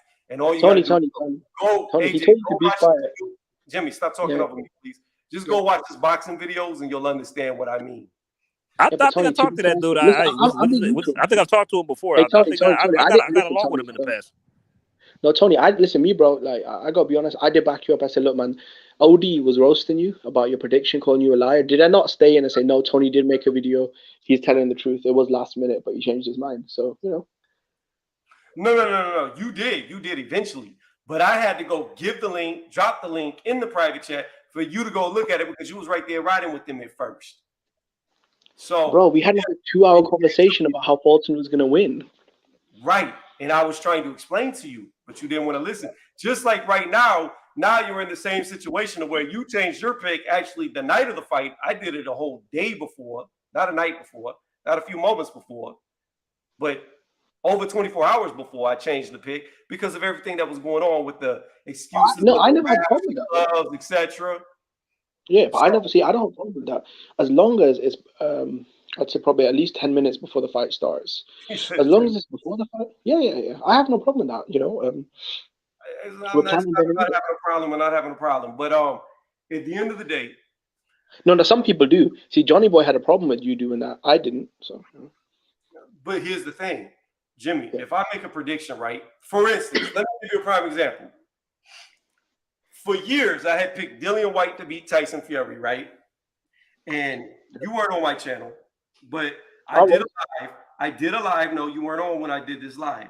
I did a live, and I talked about how I did not want to pick Dillian Whyte, that I wanted to change it, but because I've been saying for so long that Dillian's going to beat him, I'm sticking with it. The reason why I wanted to change it was when Dillian Whyte finally went face-to-face with Tyson Fury, he was hugging him. And I knew right then something was off about that fight. But they had been good friends for, I think, about 12 or 15 years, though. Bruh, he went to laughing and hugging him, and the intensity was gone. Like that's one fight. That's one. Just like, I mean, see, the reason I was looking for that fight so much is because like how much shit they were talking to each other and they kept saying about each other. Like, I mean, just I was looking forward to the trash talk build up between the two, but then they Tyson Fury never talked trash to Dillian Whyte's face, though. The same with Fury. They never to his face. I mean, like behind each other's back, they just were slinging insults. No, but when Tyson Fury came face to face with Dillian Whyte, he was telling his own team members to calm down and not make noise. So both guys were on that, weirdo energy. Honestly, I think they're probably lovers, man. Like knowing those two dudes. Okay, that's all right. All I know is I should have changed my pick the minute I saw Dillian Whyte laughing and hugging him at the final press conference where they did the face off. But I stuck with it. And I even did a live saying that I was sticking with it, even though I felt like I should change my pick. But I'm stubborn. I dig my feet into the sand and just for my own pride keep it going, even though when I know it's not the right choice. But okay, be fair enough. If you hadn't found the video of Rachel Daenerys, you would have stuck to your guns, right? What? If you hadn't found the video of Rachel Daenerys talking about, all that stuff with Fulton, would you have kept your pick? No, it wasn't Rachel. Rachel is the reason why I started looking to see what the fuck she was talking about. Then I saw Fulton's manager talking about it, and Fulton right there backing it up. And that's when I knew they were scared. So had I not known that, had I not been given that information ahead of time, I would have stuck with my pick because I wouldn't have known.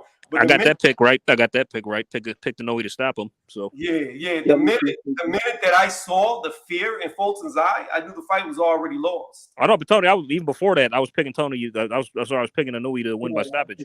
Yeah. Even before that whole Glove fiasco, I just said I thinking Inoue's got this, man. He's going to stop him. No, see, But I had no idea Inoue would dominate him like that from the opening bell too as well. So outboxed him. Inoue outboxed him, bro. Inoue just didn't outfight him. Yeah, but he did. But Fulton didn't fight the way that he normally fights. And I break all that down in the live. Fulton did exactly what I thought he was going to do after I heard about all the excuses. He did exactly what I thought he was going to do. It went exactly how I thought the fight would go because that's how scared fighters fight. No, Tony. See, this is the difference, right? Stephen Fulton was trying to counterpunch him, right? I'm actually watching the fight right now. He was trying to counterpunch him. The problem is Inoue was so quick with his hands and his feet and his jab. Let me see. With the problem, what's that? Did you see the Figueroa fight? Yeah, I did, bro. But Figueroa don't have the kind of speed or the skills or the No. It's not about speed. It's not about speed. It's about the way Fulton fights. He fights. No, look at him. He's missing. He's missing right now. It's not about missing him. Fulton pushes the action. He adds the pressure. He tries to fight you in the pocket. He did none of that against Inoue. None of it. What was the reason? He stayed on the back foot and ran from him the entire damn fight. Now, that's because of Inoue's power. But before he even felt the power, he was on the back foot running. No, but look, I thought he'd do anyway. But then, once he found out how hard Inoue could hit, that's what really put him on the defensive. Listen to me. I knew he was going to fight that way because that's how scared fighters fight, and that's how I knew he was going to lose. Yeah, but he fought that way against Danny Roman, though, and that put on one of his best performances, though. So I mean, against a guy like Inoue, I always felt like he was going to fight like trying to fight like a boxer, a defensive sort of sharpshooting. That's not how he fights. He can fight like that though, if he wants to. No, I didn't say he couldn't, but it's not how he fights. Even when he fights off the back foot, he still rushes the pocket, trades, and gets out. He did none of that. He's never fought. Yeah, but bro, he's never fought anyone with the kind of hand speed, foot speed, angles, or firepower of Inoue, though. I mean, this ain't no Brandon Figueroa. Now, come on. You're not listening, Jimmy. In round one, when you touch gloves and you walk to neutral corners, and then you come back at each other, you don't know how fast their hand speeds are, their feet speed are. You don't know how hard they punch before you've been punched, or you see their hands move, or you see how quickly they go across the ring. You don't know that just being in the ring. You find that out as the fight progresses. So before he knew anything about Inoue, he was already running. He already had lost the fight. No, he's not running in the first 2 rounds, bro. What are you talking about? He's in the middle of the ring. He was on the back foot. Oh my gosh. Yeah, but if you've got the height and the reach advantage, why wouldn't you be in the back foot trying to outbox? I'm not going to keep arguing on every fucking topic with you. That's all it's been. Every topic has been an argument, a debate. Bro, this is why I got my prediction right and you didn't, bro. Because, it's all about, breaking it down. You got your prediction right and I didn't. Yeah, but I've had Inoue since day one, though, right? Wait, Tony, you picked Inoue to win, didn't you? Or no? Yes, I did. But listen what he just did, AJ. He claimed that he was on my side. He claimed that since I made a video over 24 hours before the fight happened, and I changed my pick, that he accepts that. But now he's saying, no, AJ. Now he's saying he got it right and I got it wrong. However, when he was saying that Plant was going to beat Benavidez and he changed it the very night before, he's thinking that he got it right as well. See what I'm saying? I got all my predictions right. I got Crawford Spence right. So did you get Crawford Spence right? No, I did not. I didn't claim to get it right. My track record, Tony, this year has been better than yours, bro. I'm sorry. Wait a minute. When did this turn into some competition with predictions? No, what I'm saying though.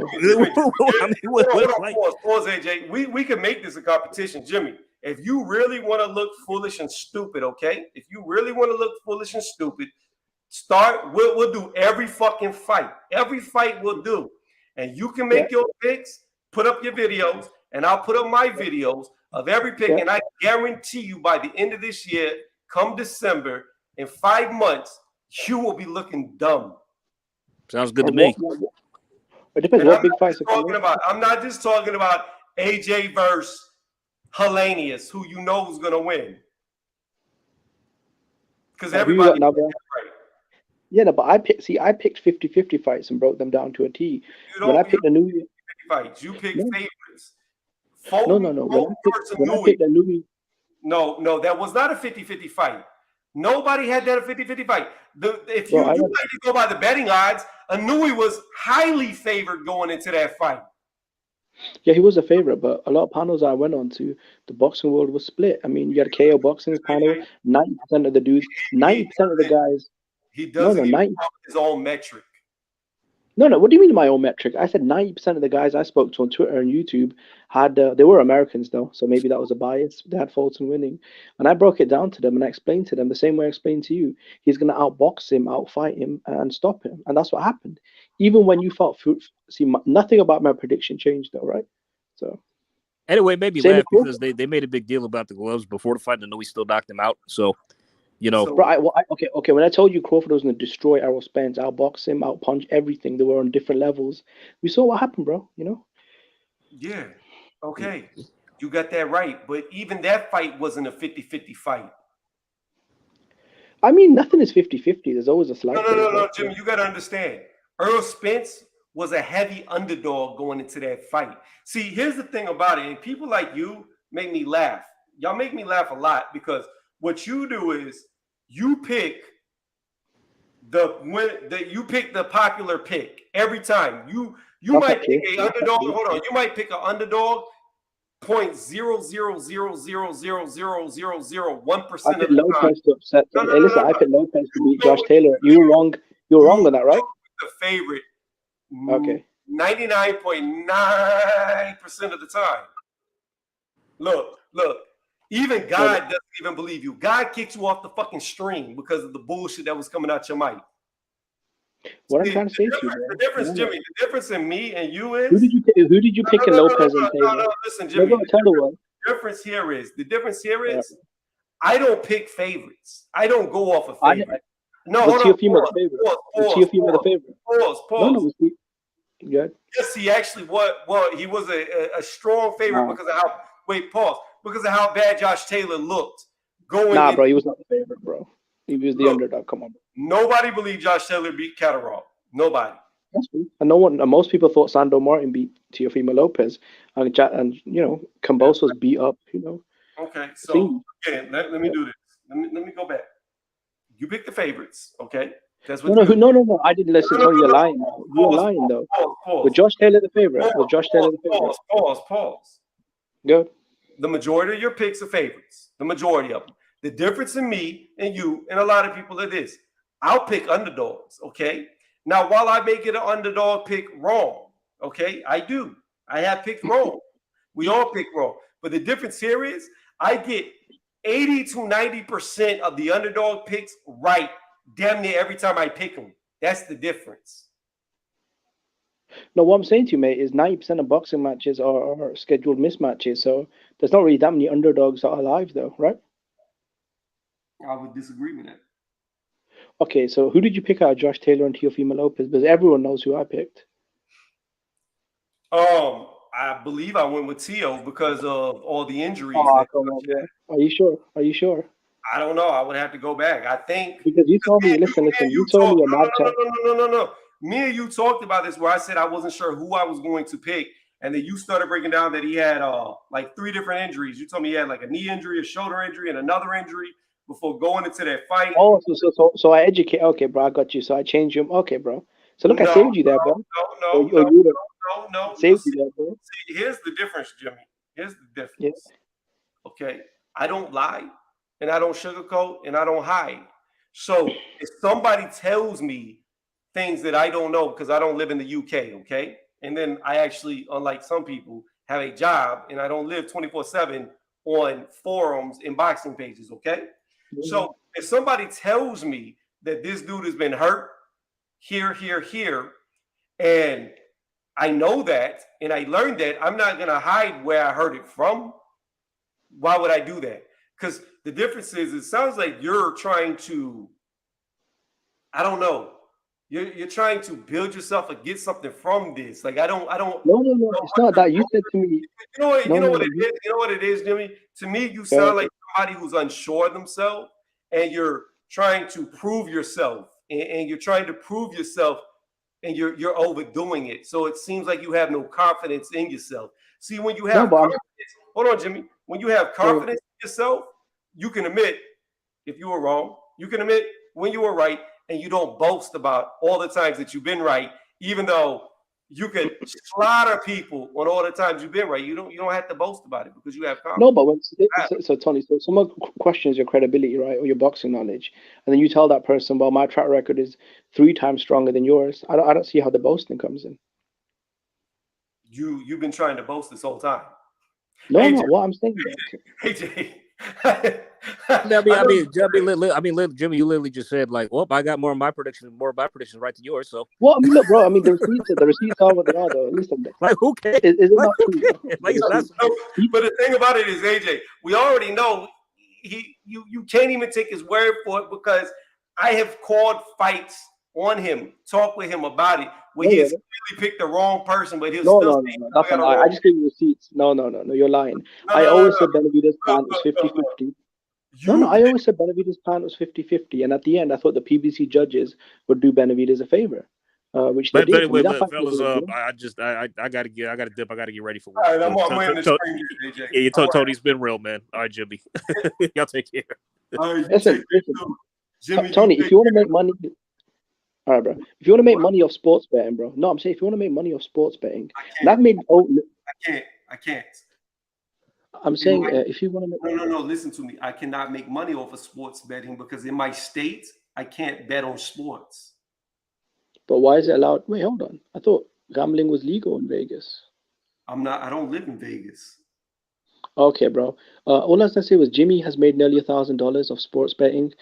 Because, bro, I mean, at the end of the day, bro, just trust your friend Jimmy. Anytime I give you advice on predictions, you gotta trust me. Bubu Andrade, David Benavidez, they ain't shit. Listen, bro, they're not on Canelo's level, bro. David Benavidez. You have disagreed. You have been wrong more than you have been right. You were right on Spence. That's not true. You were right on Spence. You were wrong about AJ and Usyk. And there's been numerous other ones through all our talks that you have been wrong on. So yes. Wait, come on. I wasn't on YouTube. You were right about Earl Spence and Terrence Crawford. You were right. And the Nui Fulton. However, you can't even bring up Nui because we both picked the Nui at the end of the day. But Tony, my energy never changed though. I stayed the same, consistent. My prediction from day one has always been the same, right? And so, okay, fair enough. We'll take that off the table. Josh Taylor, Teofimo. Are you sure you didn't pick Josh Taylor? Because I remember you on Mad Chad's panel saying that you felt like Josh Taylor was the bigger guy and Teofimo looked bad.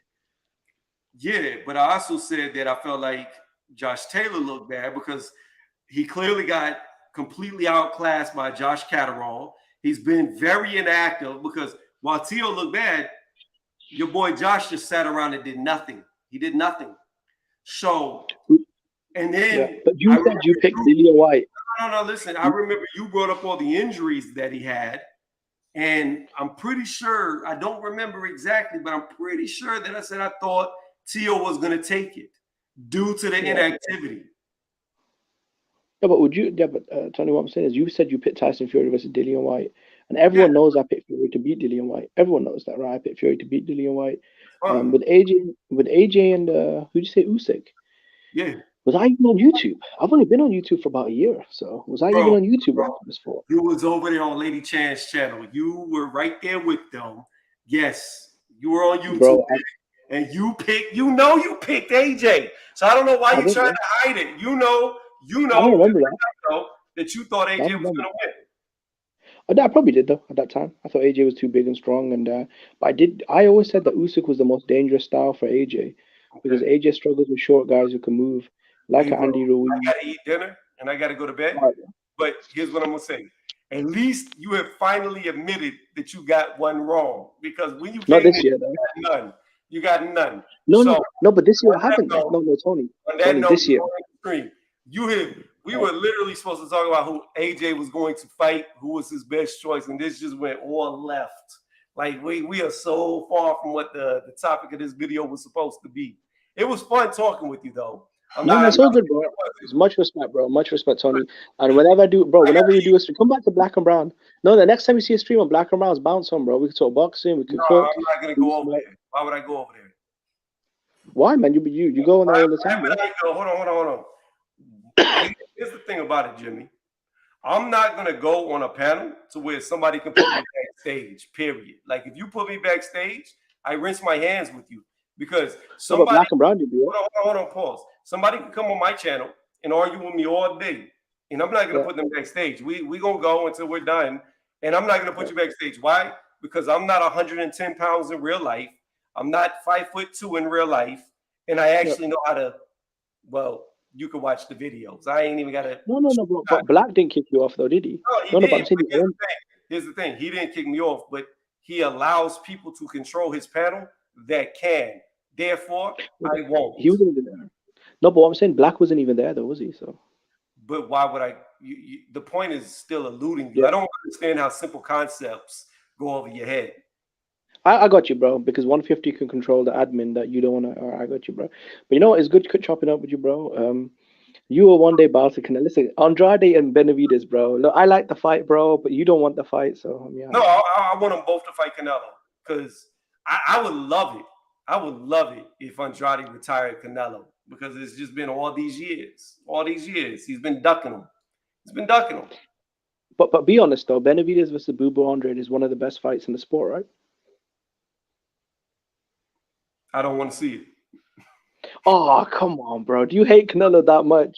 Be honest. Okay, basically. You got to understand. I don't hate Canelo. The problem with Canelo is people like you who make this dude something more than what he is. No, what I'm saying to you, bro, is you don't want the fight, even though it's a really good fight. And this would be the best opponent either guy is for. I don't want the fight. I don't want the fight because Canelo has been ducking both these guys, and they're going to X themselves out from a Canelo fight. Both. Yeah, but he'll fight the winner. I'm going to be honest with you. I don't think Benavidez can beat Canelo. I'm going to be honest. I don't think he can beat him because of the way he fights. I think he's going to run into counter shots all night long. I think it's a pretty easy fight for Canelo to win. However, I don't feel like Canelo stands a chance against Andrade because he can't move his fucking feet. If you get a guy who's taller, longer, and that moves and jabs, he loses because he's learned nothing. Okay, but then Andrade should win then, right? And listen, let's be honest, Tony. Whoever wins out of this fight, Canelo's going to come under a lot of heat to fight the winner. So isn't that the best thing? No, he's not. No, he's not. Look, I got to eat. I keep saying it. I got to go. But I'll tell you why he's not. I'll tell you why he's not. For the same reason you told me that you would call him a duck if he did not fight Bivol in a rematch or Benavidez in his next fight. The same reason that you said that is why nobody is going to blaze Canelo. He's fighting a guy at 154 pounds. This is about as mismatched as you could get. This fight is ridiculous. It's stupid. It doesn't make sense. It shouldn't be happening. If anything, we should be getting Crawford, Charlo, or Zoo, Charlo. That's the fight that should be happening. That's the relevant fight. This fight right here is just a fucking cherry pick. Okay, bro. I'm just going to watch them about Canelo for this bullshit. Bro, I said I'll keep my word, but if Chris Mannix is telling me the PBC didn't want the fight, then I mean, what can I do, bro? Okay. If Chris Mannix is running around. All right, Jimmy. I'm not going to go down this rabbit hole. You have a good night. Good night, bro. Cheers, man. Cheers for having me on, bro.